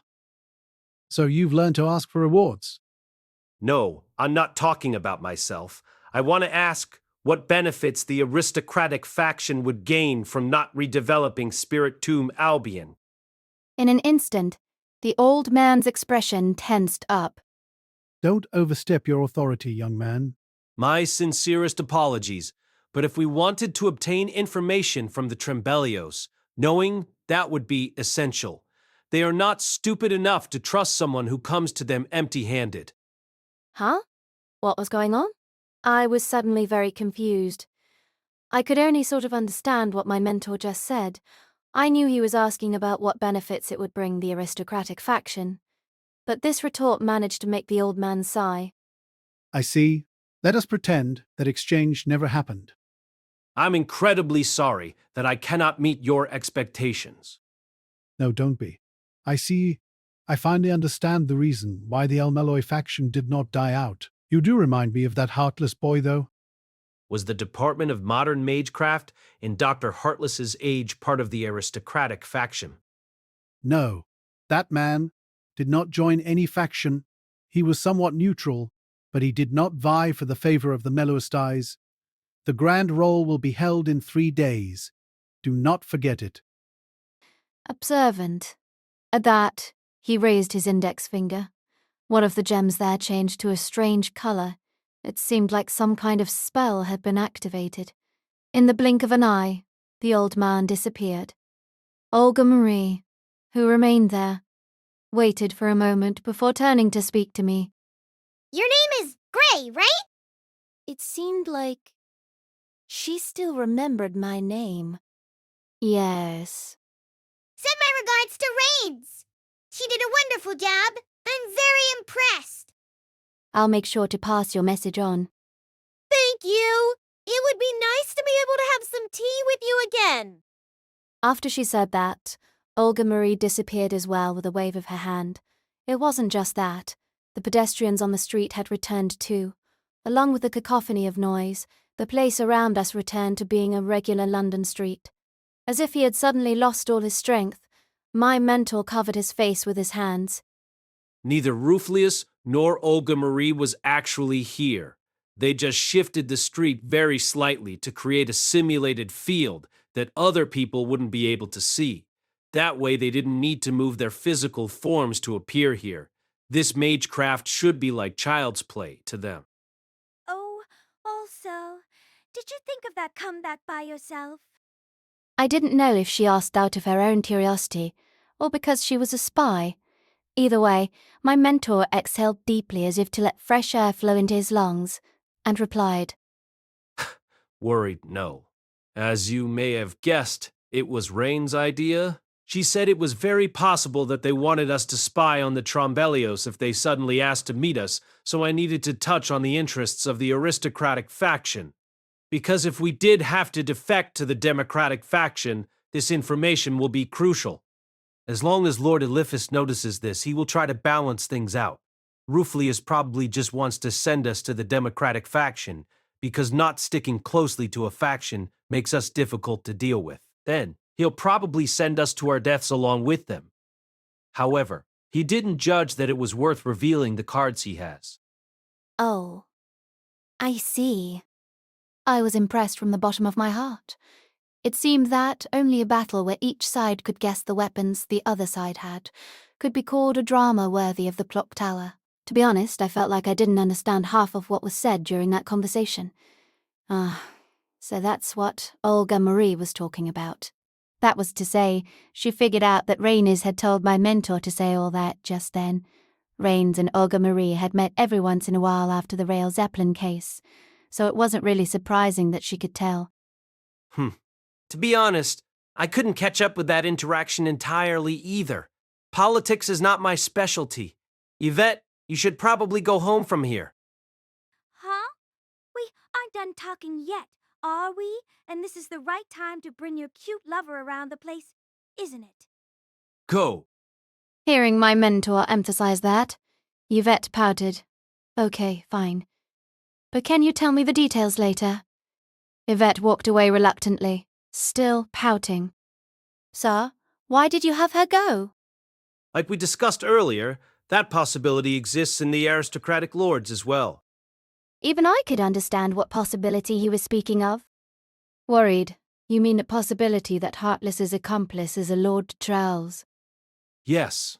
The reason why Lord Eliphas would reject the proposal to redevelop Spiritum Albion is not clear yet. Of course, we can't rule out the possibility that even the basic reason he just brought up about how it was impossible was a result of Heartless intervention. Olga Marie is more suspicious. She has never had any contact with Heartless, but her father, the Lord of the Department of Astromancy, once commissioned Heartless to research the Holy Grail War. Whoa, what he said was true. The only reason why Heartless successfully summoned Faker was the results of his research from then.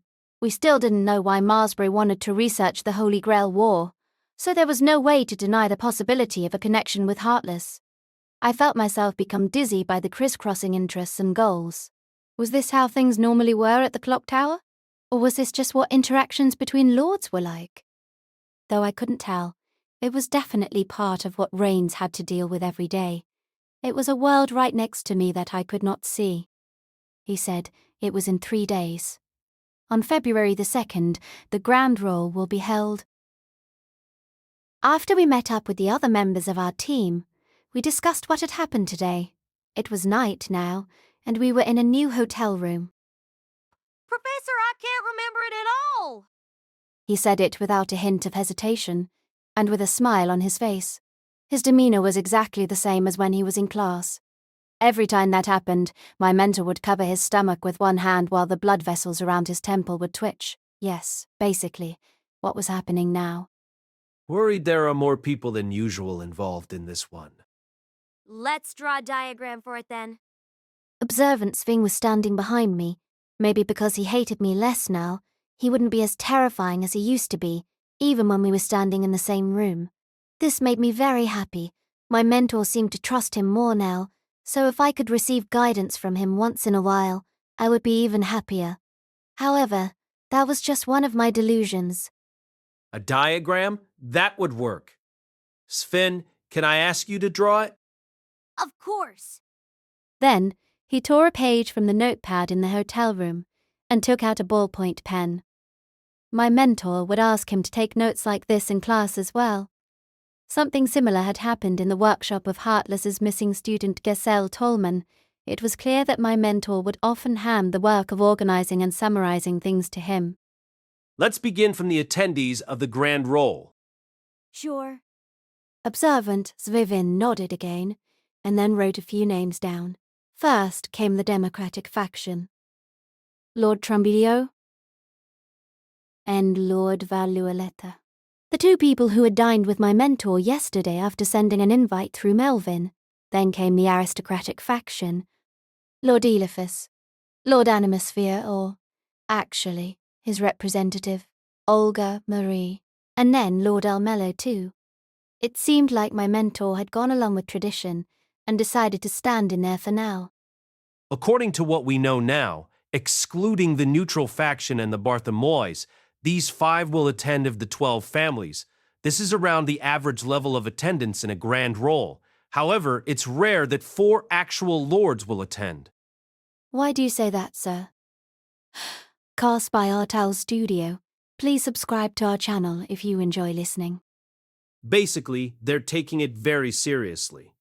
The Trambellios are serious about the plan to redevelop Spiritum Albion. Lord Eliphas only decided to attend in person because he is aware of their intentions. If a representative attended like before, they might be scared into conceding because of the gap in authority. Lord Trambellio's charisma and his attitude to accept everything, regardless of how good or bad, was worth noting. It wasn't surprising that Ruflius would be on high alert because of this. Analytical, the neutral faction, has decided not even to send representatives.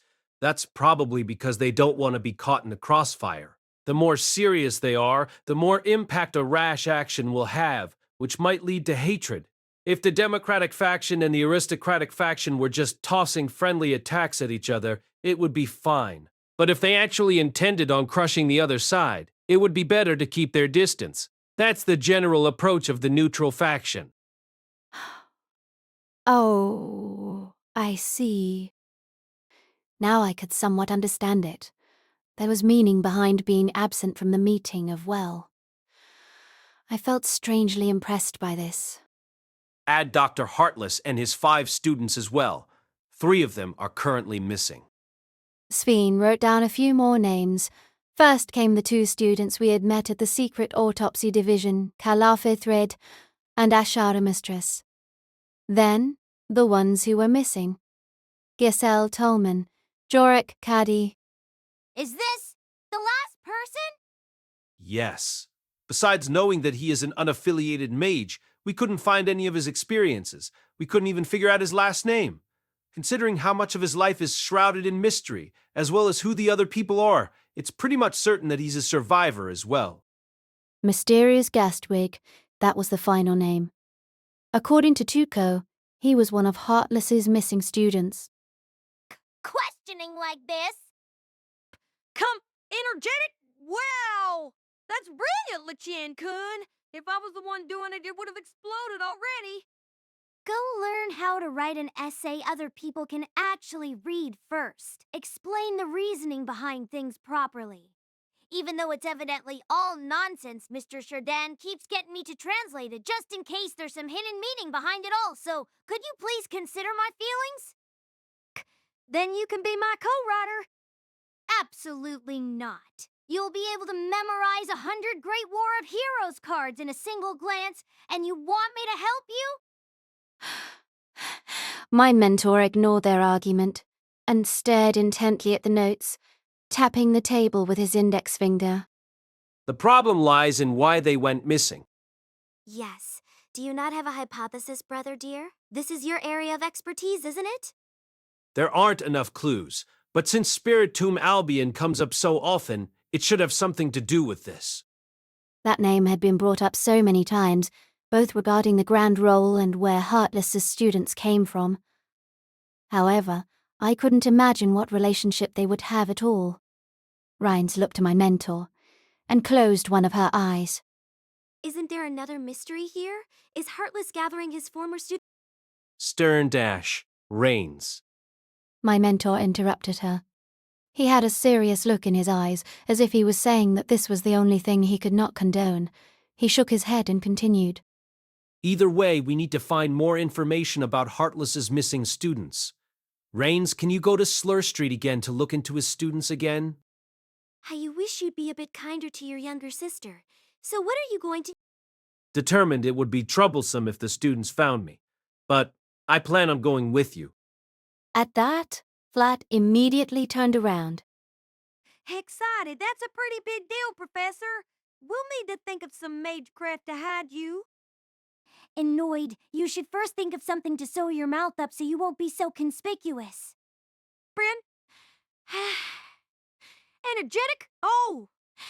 That's a good idea, locking up the mouth of the big bad wolf so Little Red Riding Hood won't get eaten. Having Pac-Man lose his identity. Wait, you look a bit like Pac-Man, don't you, LeChien-kun? With the streamline and all. Ow! How are we similar at all?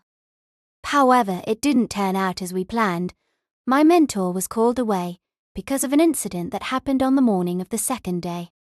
Though we had only been called in a hurry, the only people allowed in were me and my mentor.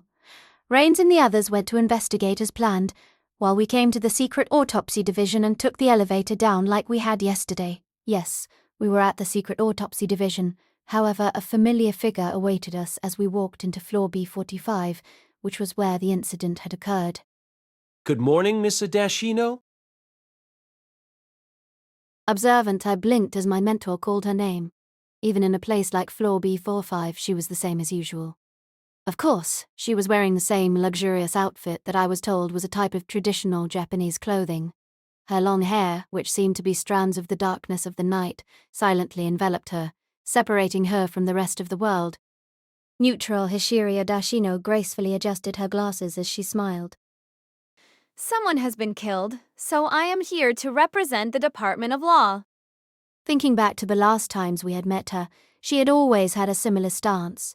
This was probably the job of the Department of Law. They were there to regulate and control the world of magecraft, where any misstep could easily pass the point of no return. As I thought about this, my mentor scowled. Annoyed, don't interfere with what I'm here to do. You can do as you please. Soon, we were led by the staff members to the laboratory where the incident had occurred. The odor swirling about the room made me cover my nose with my hands. My mentor did the same. Only Hishiri remained undisturbed, maybe because she had already investigated the scene. It was a spacious room, around the size of the lobby, above it. However, there were all kinds of equipment in this room. With my shallow knowledge, I couldn't tell whether they were for magecraft or science.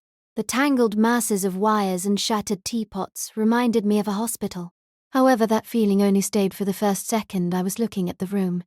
It was hard to imagine that this was reality. To be precise, it was like reality and fantasy had been mixed together. That made the scene before my eyes different from everything I had seen before, in a sense. On the strange metal floor of the laboratory, there lay many beasts. Some were the chimeras I had seen yesterday. Others were entirely different. For example, there were giant beetles with curved horns, and large lizards covered in metal scales.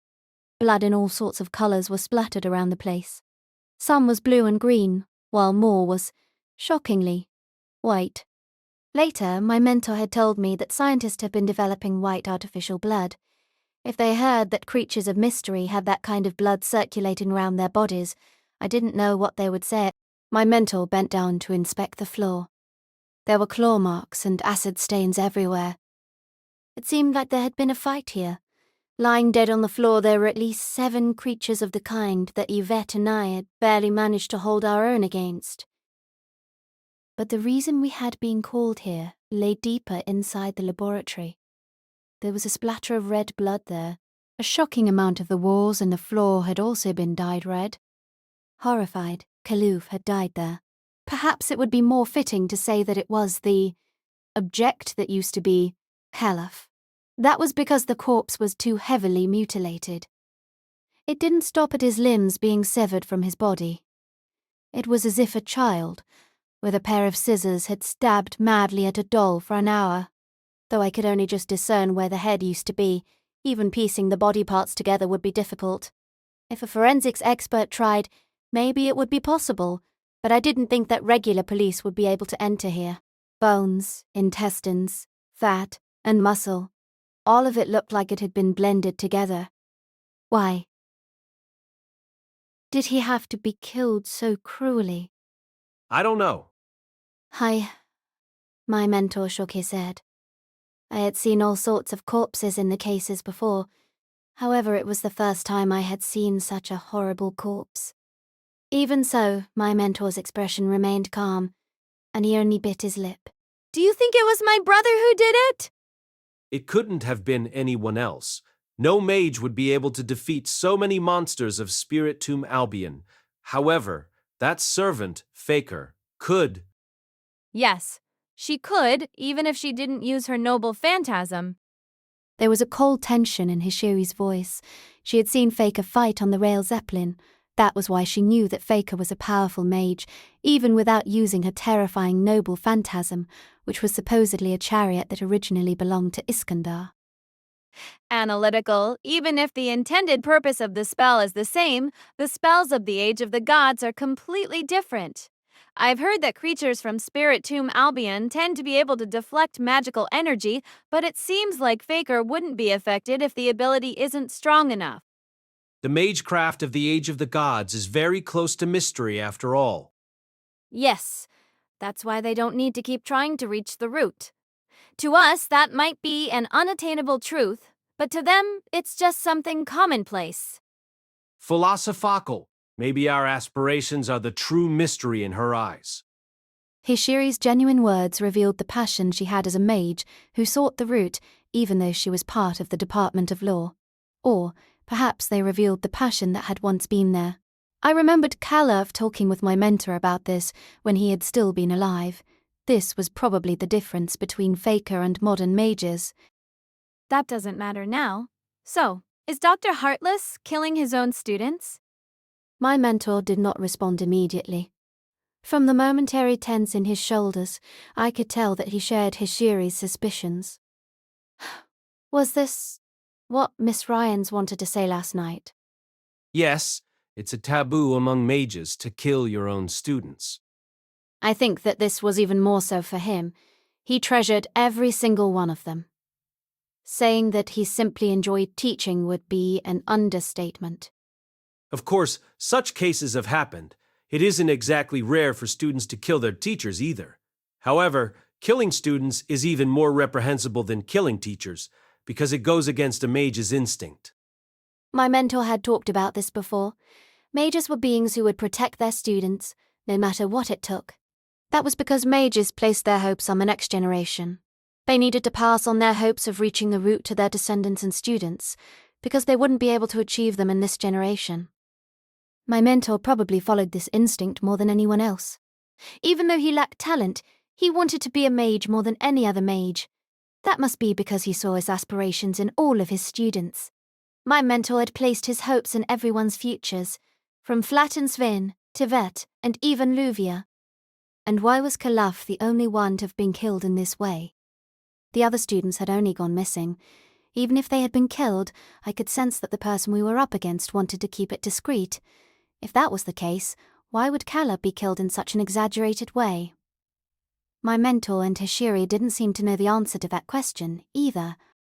Analytical, however, I do understand something now. It wasn't a coincidence that a monster from Spirit Tomb Albion managed to escape and attack us. It surprised me to hear the subject of our conversation to suddenly shift to the fight that happened yesterday. What? Sans Analytical Clough should have found out through some means that we had fought Faker on the Rail Zeppelin. Though he might not have known the details, he might have heard that we managed to fight her off. Those words swept across the blood-stained floor. Deductive, he probably released those monsters because he wanted to use it as a point of reference if it could stand its own against us, and since we were around equally matched with Faker, maybe a group of monsters would be enough to fend off Faker. Ah, so that was why he gave us a permit to enter that easily, because that would be closest to the situation on the Rail Zeppelin. But his preparation seems to have been for nothing. Of course. After all, the only reason why we had managed to fight Faker to a draw then was the result of many coincidences piled on top of each other. If we didn't have the Executor with dual-ranked Mystic Eyes as well as Olga Marie's magecraft support, we would not be able to stand here now. For that reason, even though it had taken so much effort to defend against the monster from Spirit Tomb Albion, Faker was able to kill them all easily. Servants and humans were just that different. But if it was Tuko Alzaki, or another terrifyingly powerful lord, the results might not be the same. Wait, so that means that Mr. Carl... He already predicted that Heartless and Faker might attack him. I looked towards him. If that was the case, Caleb probably already made preparations against them. He had found monsters through the secret autopsy division and prepared a room for the fight to take place. Even so, he still lost. After squatting down to examine the corpse more carefully, my mentor stood up again. There's also something strange about this place. Analytical, yes. Isn't this a locked room? I knew what a locked room referred to. Something similar had happened in one of the previous cases. It was a place where the culprit could not enter or exit. In other words, a place where the crime could not have been committed. I never thought that a term mainly used in detective novels would be brought up here. Analytical, this is floor B45. The only way to come in or leave is from the elevator we came through. It would be incredibly difficult to enter without the permission of the staff. Even Heartless and Faker would have a hard time reaching here without being discovered. Questioning. Wouldn't he be able to teleport or pass through walls or something? Compilatory teleportation can almost be considered a type of magic. Though maybe Faker would be able to achieve it as a mage of the Age of the Gods, there are several type-bounded fields here. Even she wouldn't be able to enter using magecraft without breaking the bounded field. The same goes for passing through walls. Understanding I could somewhat understand the reasoning behind this, though the rules of the Age of the Gods were strange, they weren't a completely different set of concepts. It was like how arrows and spears are different, yet are still able to kill people by piercing through them. Both of them would leave a mark if they penetrated someone's body. So how did they do it? My mentor did not reply immediately. Instead, he turned his head. Questioning, can I ask you some questions? Neutral, of course. Analytical first, why did you call me here? The secret autopsy division is both a part of the clock tower and separate from it. Even if someone died, no, perhaps I should say, especially because something as serious as this happened usually, it should be resolved internally. Even if we disregard Miss Hashiri from the Department of Law for now, there's no need to ask a... It was Mr. Kalouf who requested it. Mr. Kalouf? Shocked. Wasn't that the name of the person who just died? Yes. Ever since a while ago, he kept saying that if anything happened to him, we were to call Lord El-Melloi too. Wait. How long ago was a while ago? Noticing something strange in what that person said, my mentor raised one eyebrow. Around 2 months ago. Sir. I know, this doesn't make any sense. I only met him yesterday. From what he said just then, it was clear that Clough had started taking notice of my mentor from a long time ago.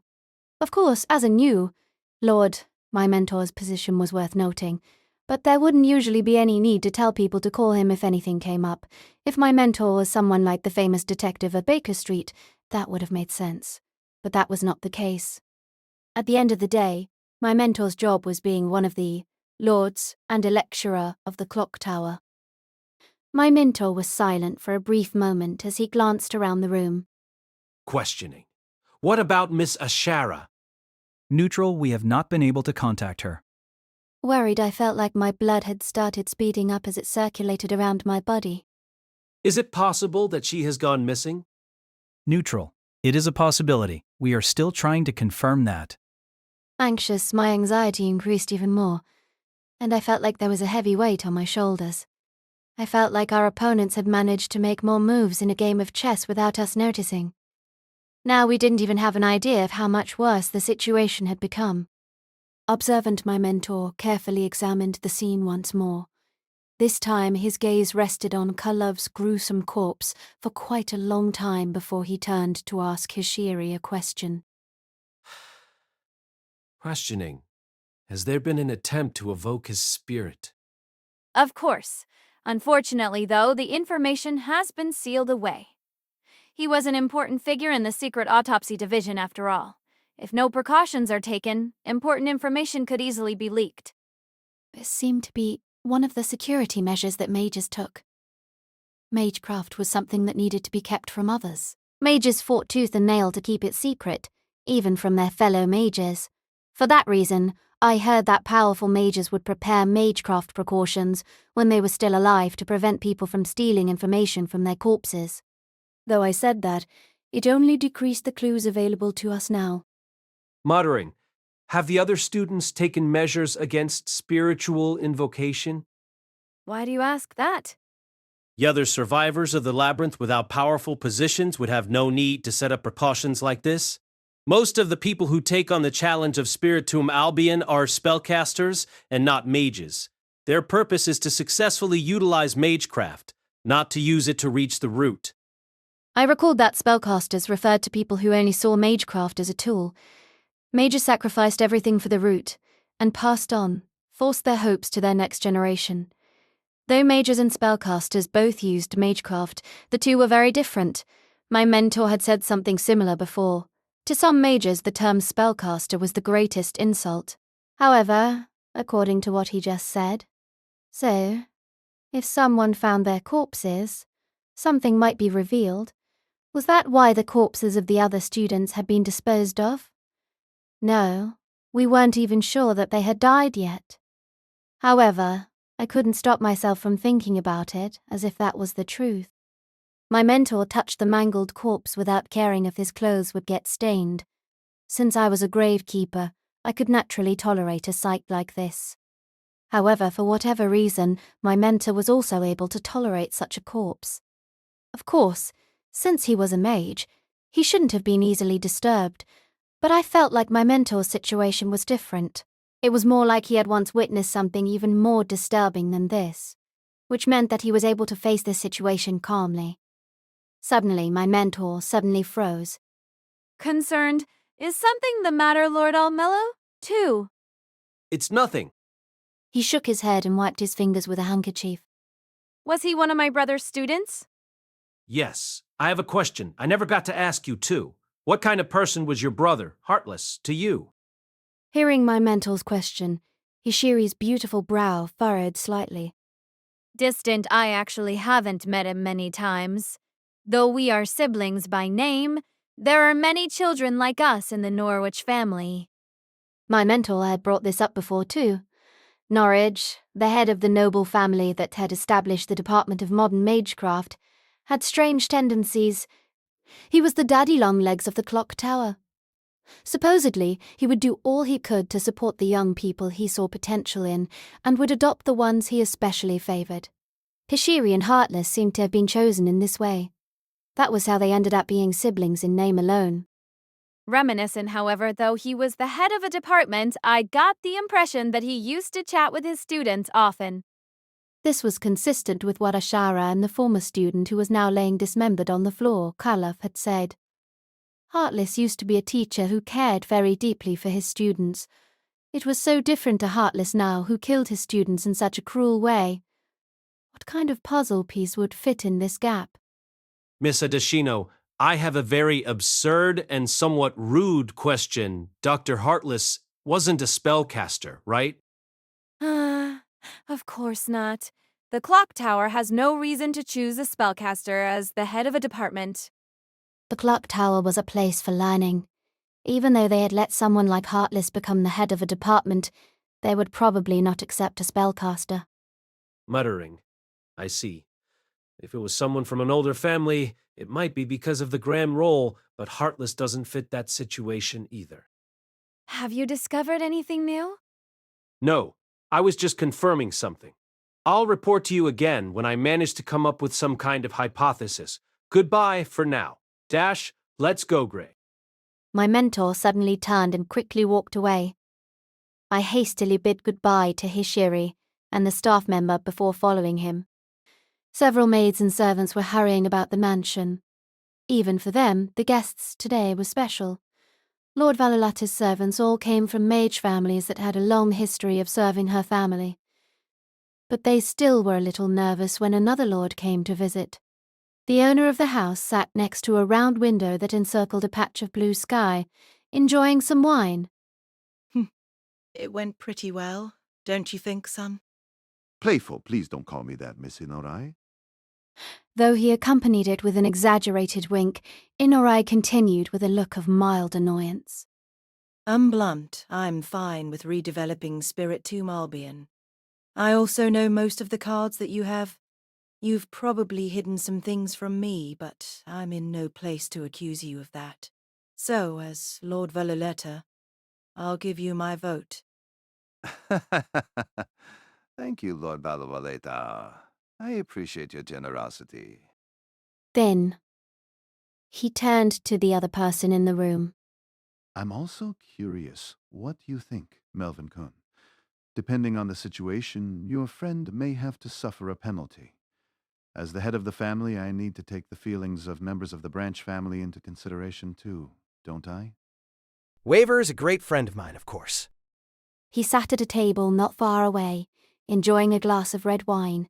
Several silk handkerchiefs were laid out on the table in front of him, probably because of his tendency to cough blood. Perhaps he had also chosen red wine to make the blood stand out less, since it was normal for mages to be strange in some way.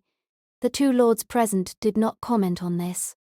I'm amused, but if the head of the Trambellio family orders it, I'll have to assist you even if it puts my best friend's life at stake. Oh, really? I don't have an issue with that, of course. But I've seen some other people like you who don't feel guilty no matter how many people are dragged into problems, simply because they find it interesting. Don't you think you would wipe out yourself and your entire family if you needed to? Of course not. How could I? He responded in a similar way to how MacDonald just did. Was this a trait of the Trambellio bloodline? Speaking of which, can I ask you something? Do you really think redevelopment is necessary for the clock tower? Of course I do. Our primary goal is always to reach the root. Since that's the case, shouldn't we do everything in our power to work towards it? We are mages born in the modern age. Increasing the amount of artifacts provided by Spirit Tomb Albion is indispensable for our goal. There was an unwavering passion in MacDonald's voice, as if what he said was the paradigm of righteousness. MacDonald had something that made those around him feel that his choices were not just to win power, but to pursue the glorious truth. Perhaps it was the result of history, a place where mere humans, who had trouble living past a century, could not reach. However, in lineages that existed since the distant past, such natural kings would sometimes be born. MacDonald was undoubtedly one of them.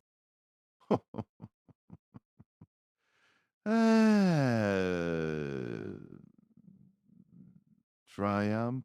A grand stage awaits us.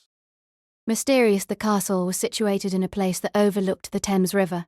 It was originally built as a fortress, then used as an armory and a bank, before finally becoming a prison for nobles.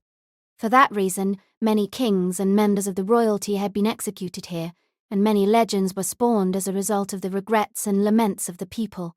For instance, the tale of how an ancient queen's ghost haunted this place, or that the ravens that lived here were actually the cursed King Arthur, and so on. This fortress was the Tower of London. It is now one of the most famous tourist attractions in this city. Today, it was said to be closed for cleaning purposes, but there wasn't a cleaning staff in sight.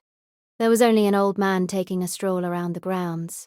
The man wore glasses and had long, carefully groomed white hair. It was Lord Eliphas Ruflius Nuadere Eliphas. Of course, he did not frequent the Tower of London to sightsee. She mysterious, every step that the old man took in the closed-off fortress caused him to absorb more invisible energy.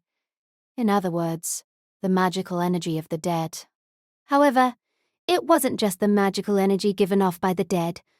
With the concept of the dead at its core, both the large amounts of mana seeping from the ley lines and the ode given off unintentionally by the tourists could be considered by the clock tower as the magical energy of the dead. As the Lord of the Department of Spiritual Invocation, Rufleus used ancestral contracts and political means to carefully preserve this place, so he could use it to recover magical energy. He stopped walking near the central white tower. I tired. Oh, it's a rare opportunity to see something like this. Has everything been progressing like you hoped? The young woman looked to Rufleus. There was a truly staggering number of gems inlaid into the old man's clothing. However, they didn't seem gaudy at all.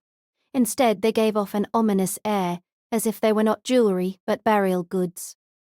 Perhaps this was the power of the Lord of the Department of Spiritual Evocation. Every single one of those gems was an incredibly powerful mystic code.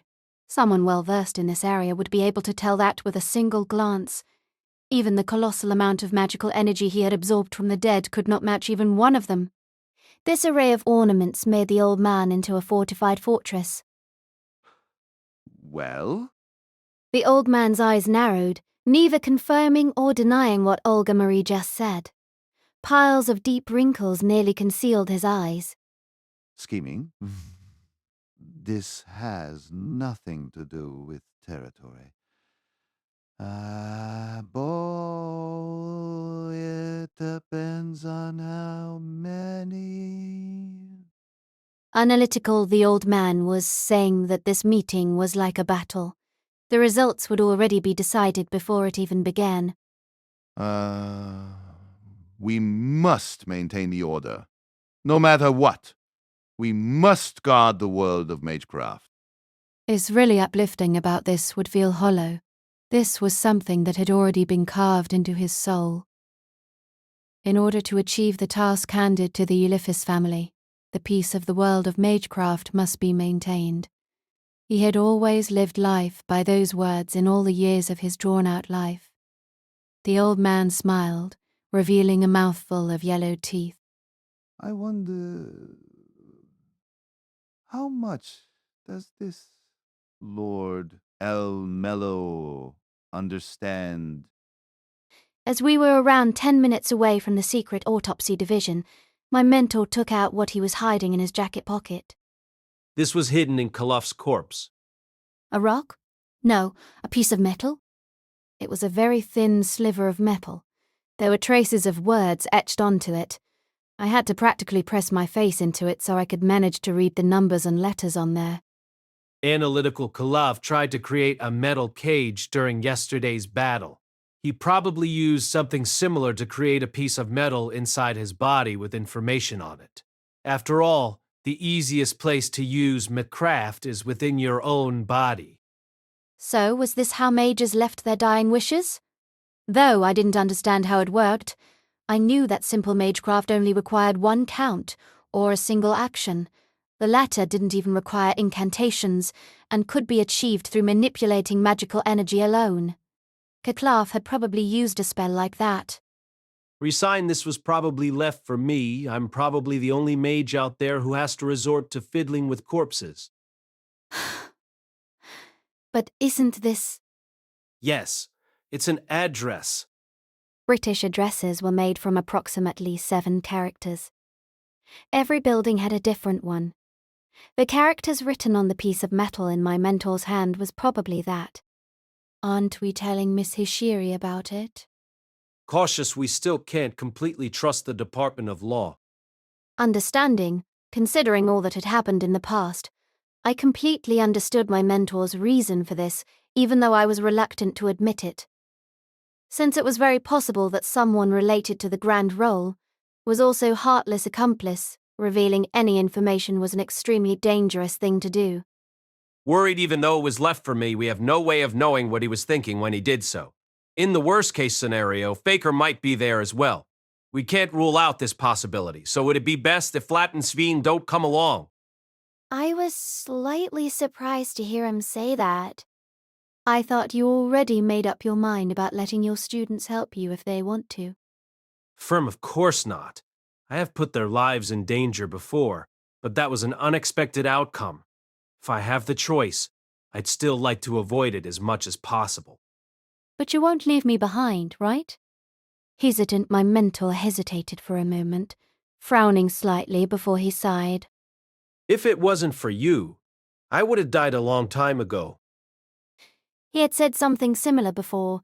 Why would the same words make me feel so proud now? I felt something slowly seep into my heart. It was very warm, and when I touched it, it began to pulse.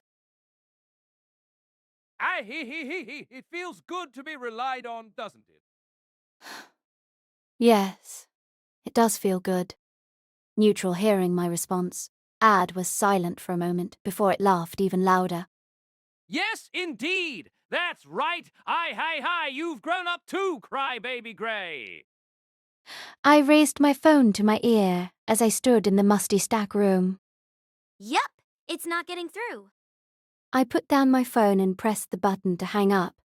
Flat, who was looking over with interest, tilted his head slightly. Still can't reach him? Resigned, unfortunately not. The secret autopsy division is secretive after all.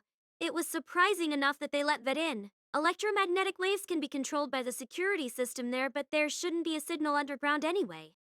However, I wasn't sure if the reason I couldn't reach my brother was the secret autopsy division, or that he had turned his phone off because something had come up. We were in the district of the Department of Modern Magecraft, Slur. Specifically, we were in the stack room. Academic books about magecraft were not the only things stored there.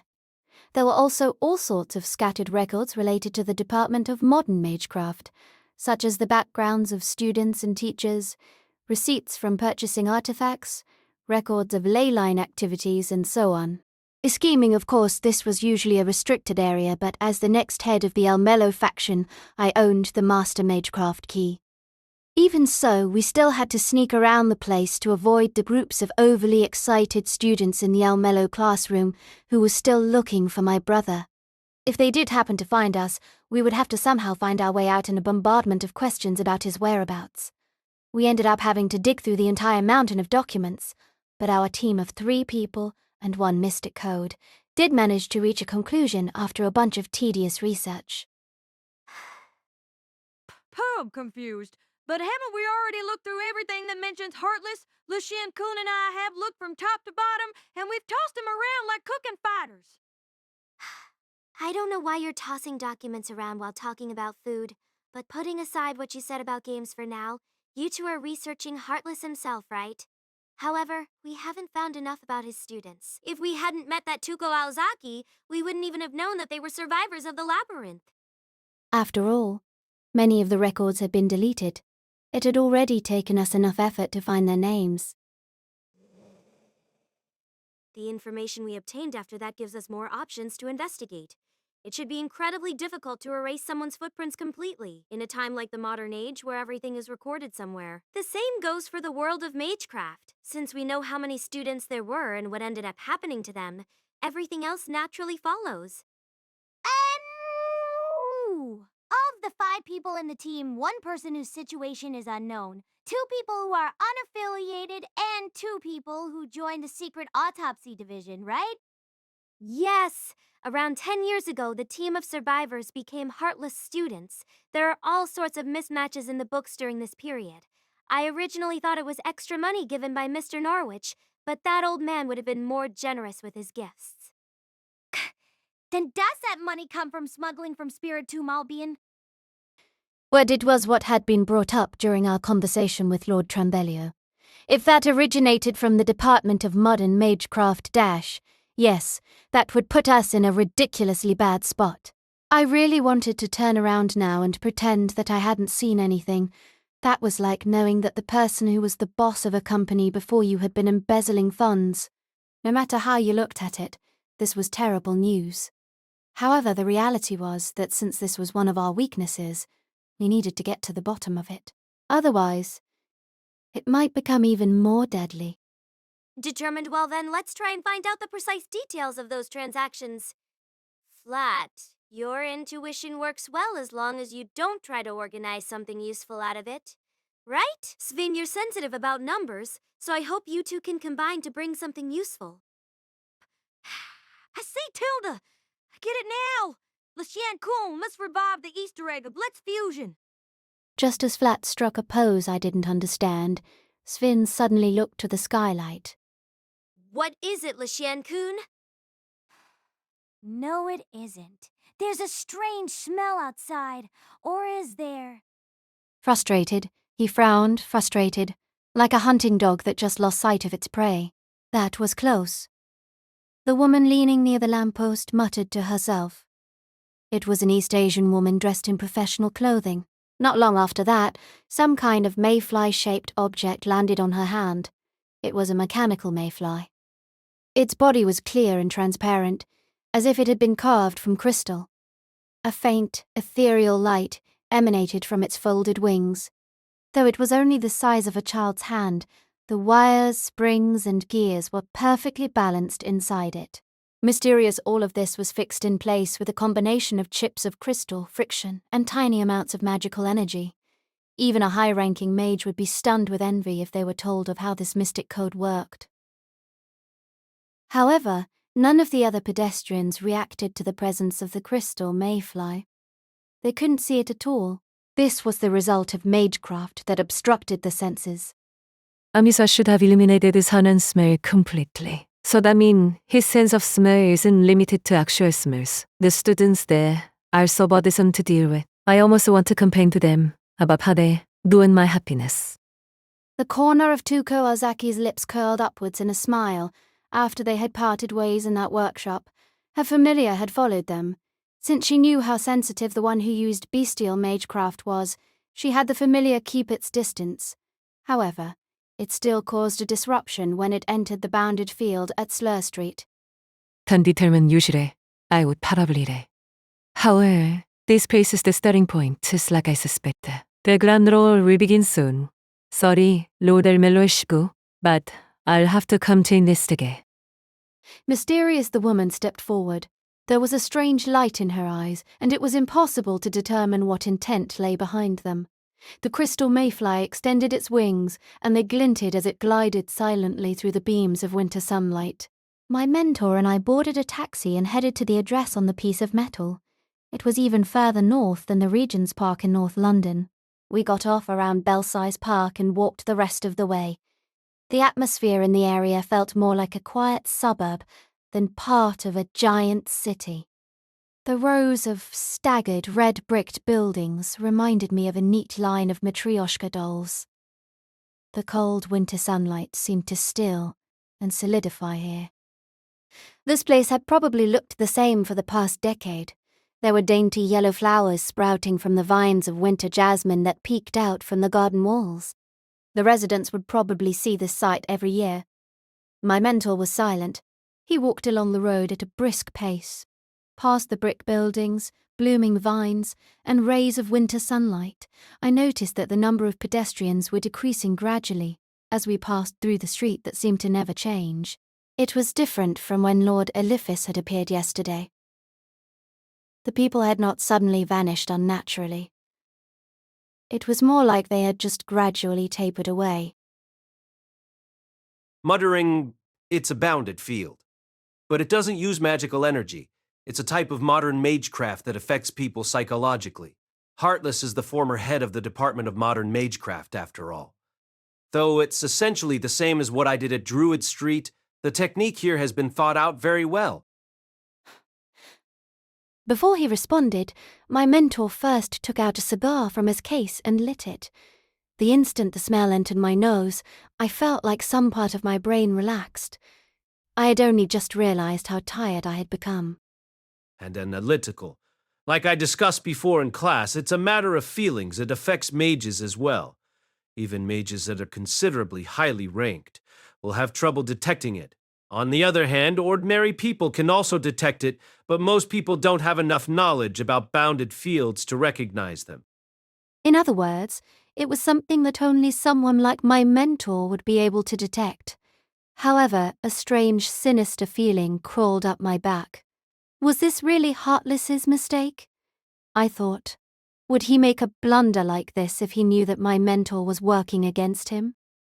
After several minutes of walking, we arrived at an old wooden house at the end of the road, lined with brick houses.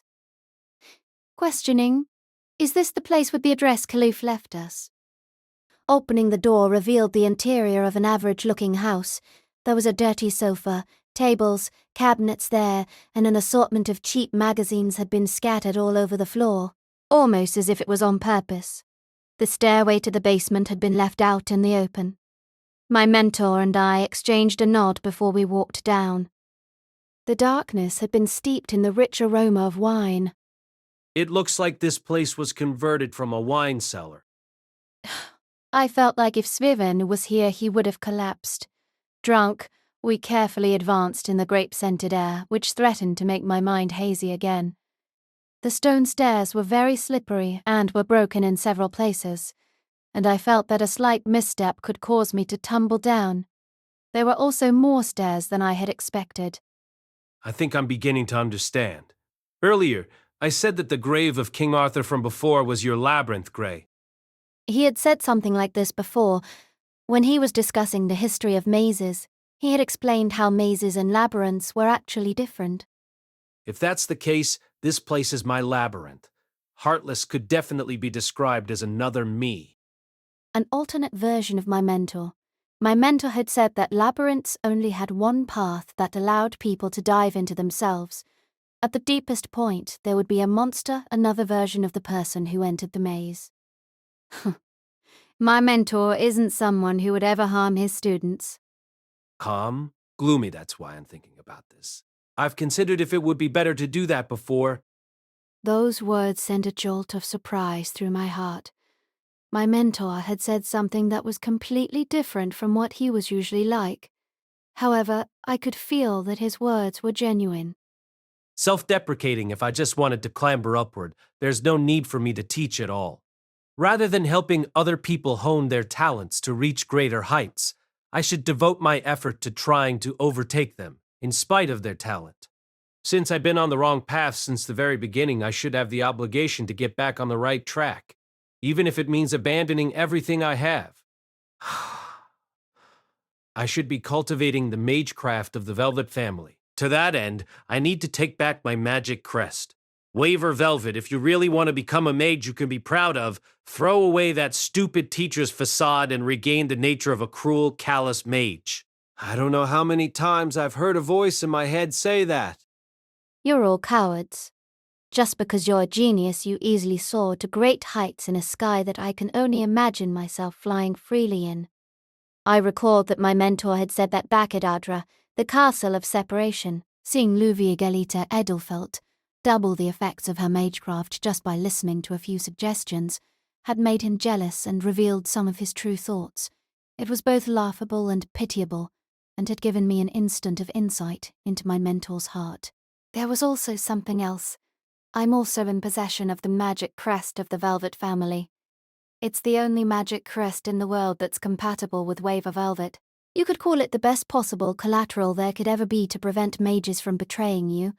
It's equivalent to taking away the meaning of his existence from the very beginning. That was what Melvin had said to me.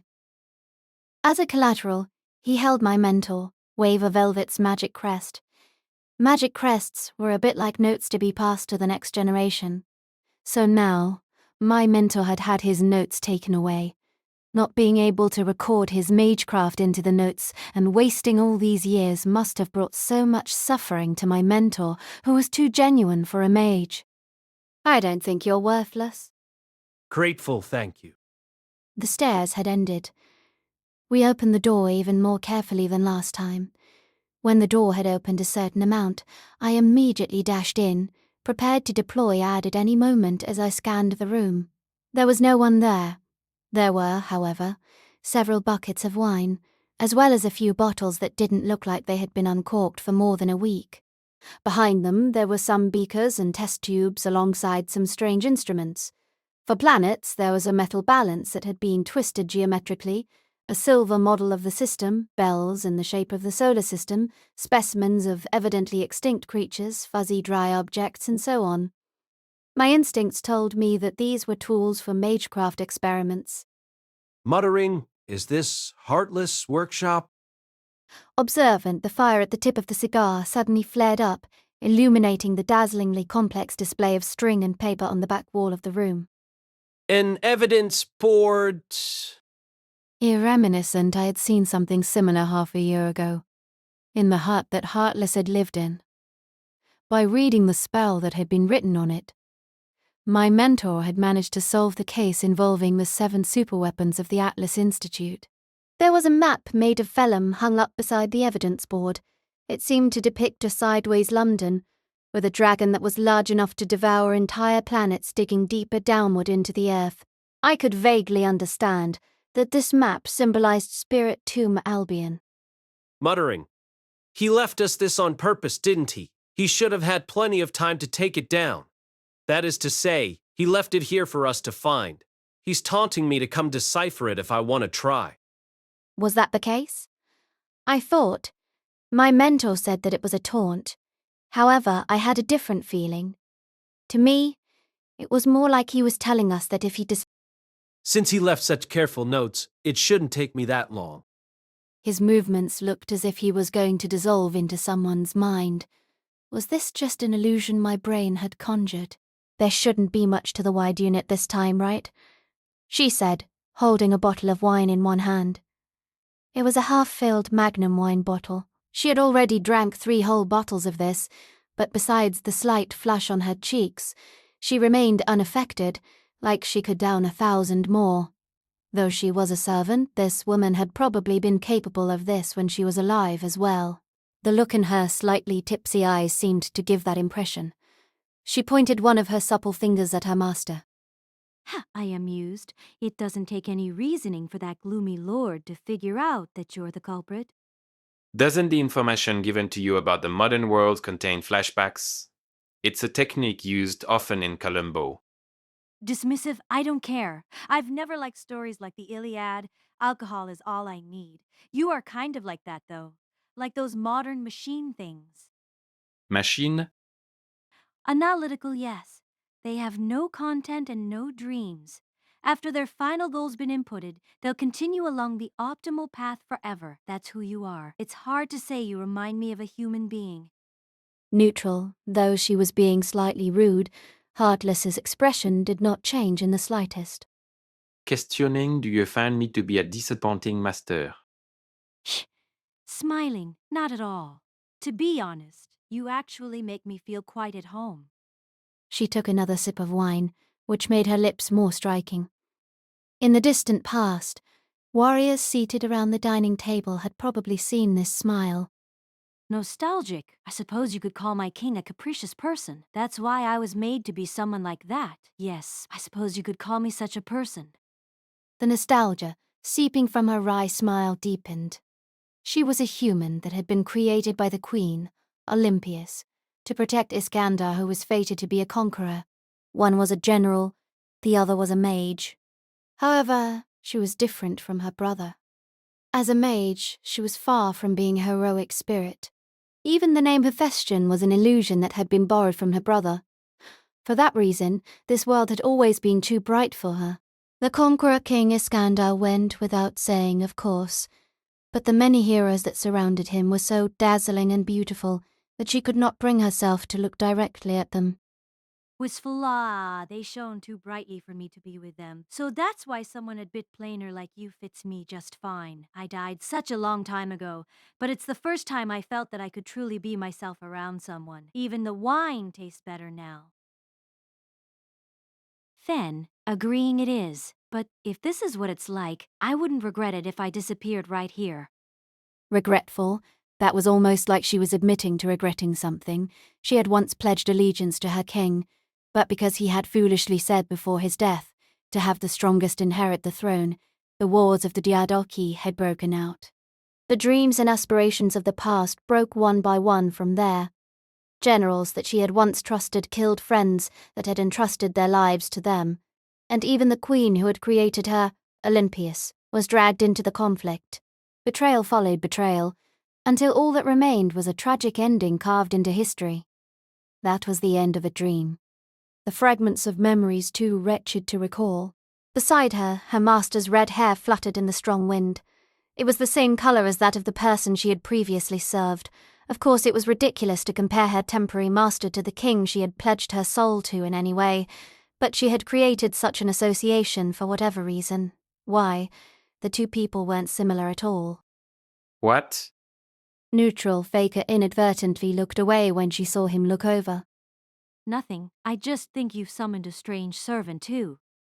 I don't think so. In fact, I'm actually more surprised that you're willing to listen to me. Ha! Blunt, that's an odd thought. I'm a servant, an object summoned to obey my master's command. Our goals also align, so shouldn't I follow your orders? Either way, I'm not familiar with those wars. She shook her head. She had heard that in the Far East the ritual had already been performed several times. It was the bloody ritual between 7 heroic spirits and 7 masters to obtain the legendary Holy Grail, which was capable of granting any wish. Now she was a temporary being summoned using that ritual. A temporary heroic spirit. A temporary Saint Graf. A temporary class. None of this was authentic. That was why she felt like it fit her very well. She wasn't like one of the soldiers who had served Iskandar. She hadn't left her name in history, and wasn't even an anti-hero.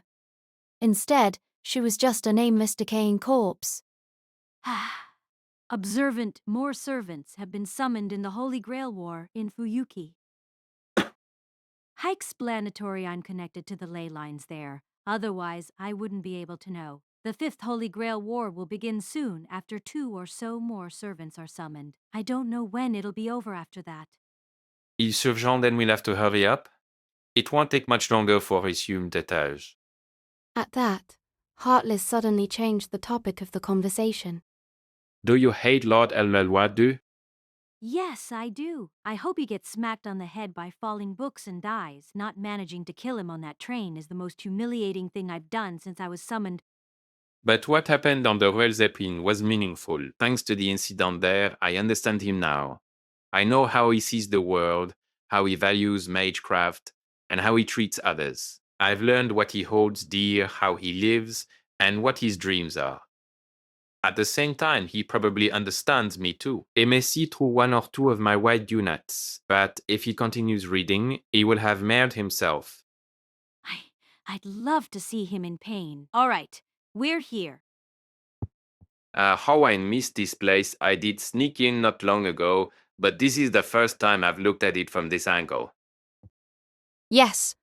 Heartless and Faker were now looking over the district of the 12th Department of the Clock Tower, the plain street or two that contained the Department of Modern Magecraft. They were high up in the air. Of course, this was because of her noble phantasm, the chariot pulled by skeletal dragons. Every time their hooves pawed the air, streaks of magical lightning would shoot out, shaking the world around them. The sound of undulating waves of a type of magical energy that had already disappeared in this world rang out through the sky. Well then, I leave it to you, Faker. Hammerjetic, Faker tossed away her bottle of wine and laughed happily. The prospect of a new battle made her Saint Graf beat intensely. What? Grateful you gave me a battlefield and a meaning. Thank you, Master. Dramatic. Then she began to shout. And the Menonche, this was a complete lie, a meaningless opening line, necessary to unleash the power of this chariot. As a Faker, she wouldn't be able to tell the truth, even when she revealed the true name of her noble phantasm. Every other servant probably felt at least a bit of pride when they unleashed their noble phantasm, which was like the concentration of their essence. However, all she had were these falsehoods, which were made to protect the original owner. Shouting the loyal liege of the greatest conquering king in all of history, Iskandar? This was also a lie. That honor belonged to her brother. Nothing about it was real. At least, not to her. However, in that moment, there was still a fire burning in her heart. The magical energy outputted by the chariot doubled, echoing the flames in her heart. Baker held the reins that had been weaved with magecraft, and the energy swelled faster. First, the chariot shot forward, arcing toward the sun. Then, it consumed all the mana drifting along the west wind, transforming into a true comet. It rushed toward the street in front of their eyes. Howding come, gallop freely, hecatic wheel. After a while, my mentor let out a low moan. That was his reaction to the result of his reading and note-taking. Shocked. All of these are about a seal-designated spell. Confused. A seal designated. I recalled that it was an ancient measure of the clock tower. Tokugawa had been subject to such a designation. It was said that the association had a decree to preserve those who mastered magecraft limited to a single generation that could not be obtained through study and research. Supposedly, it was the greatest honor to be designated as a target of the decree. However, at the same time, it was the greatest possible disaster for a mage. Observant, the symbol of the Secret Judgment Division had been stamped onto the corner of the document. That institution was also located inside Spirit Tomb Albion. My mentor's finger lingered around the document till it came to a stop at the name of the seal-designed mage. The person who invented the spell was Emiya. Disbelieving it was Emiya? Somber, he was one of the participants of the Fourth Holy Grail War. Shocked, hearing that phrase, unexpectedly turn up here, I gasped inadvertently. Focused, I'm almost there. The main part of the spell is very similar to the one at your hometown. He probably used that one as a basis, so it's not that difficult to understand. The sound of the nib of my mentor's pen scratching against paper continued. I didn't know if it was because he had already interpreted the spell from last time or because he had more information, but this time he didn't need Trimau's help. However, after only a few minutes he made an unexpected noise. The hand that held his pen was shaking. His slender fingers looked like they could shatter like glass at any moment. Had he interpreted Heartless's spell? If he had, why would he have such an expression of despair? His nails had sank into the document, but my mentor's body continued to tremble, as if he hadn't noticed. Calm, anguished. Why would he? Somber. It reminded me of that sentence, Eli, Eli. Lema sabachthani. Despairing, no. That much is evident. Heartless left this evidence board behind so I would decipher this spell, because he knew that it would prevent me from trying to stop him. I could not breathe. The feeling of helplessness wreathed itself around my heart, gradually eating away at my insides along with the fear that I had felt with my initial ominous premonition. In that case, what am I meant to do? What's wrong? Anxious, this was the first time I had seen my mentor like this. Even the time when he had been knocked unconscious by Faker's noble phantasm had not been as serious as this. Though he was sometimes pessimistic, my mentor had the heart of a challenger. He would sometimes even provoke opponents who he had no chance of winning against. However, at this moment... Oi! What's up with you? Has all that magecraft finally driven that half-filled brain of yours mad? Even Ad, who was still secured in the hook at my right shoulder, became restless and spoke to my mentor. However, he still stared blankly at those papers. Saint Realization, this is a spell used to call on the Saint Graph of the true target through summoning something else. Yes, it's meant to use Faker as a shadow to summon the true heroic spirit. This isn't impossible. Yes, it's completely possible. We've seen it before. That's why Grey's hometown wanted to resurrect the true King Arthur by fabricating her body, mind, and soul? Yes, my body was the proof of that. The crystallization of a village's fleeting dream. We could not deny the fact that such a spell was possible. Ah, so that was why. That was the reason why what my mentor said next was my true nightmare. Horrified, heartless, and Faker want to summon the true heroic spirit. The conqueror king, Iskandar,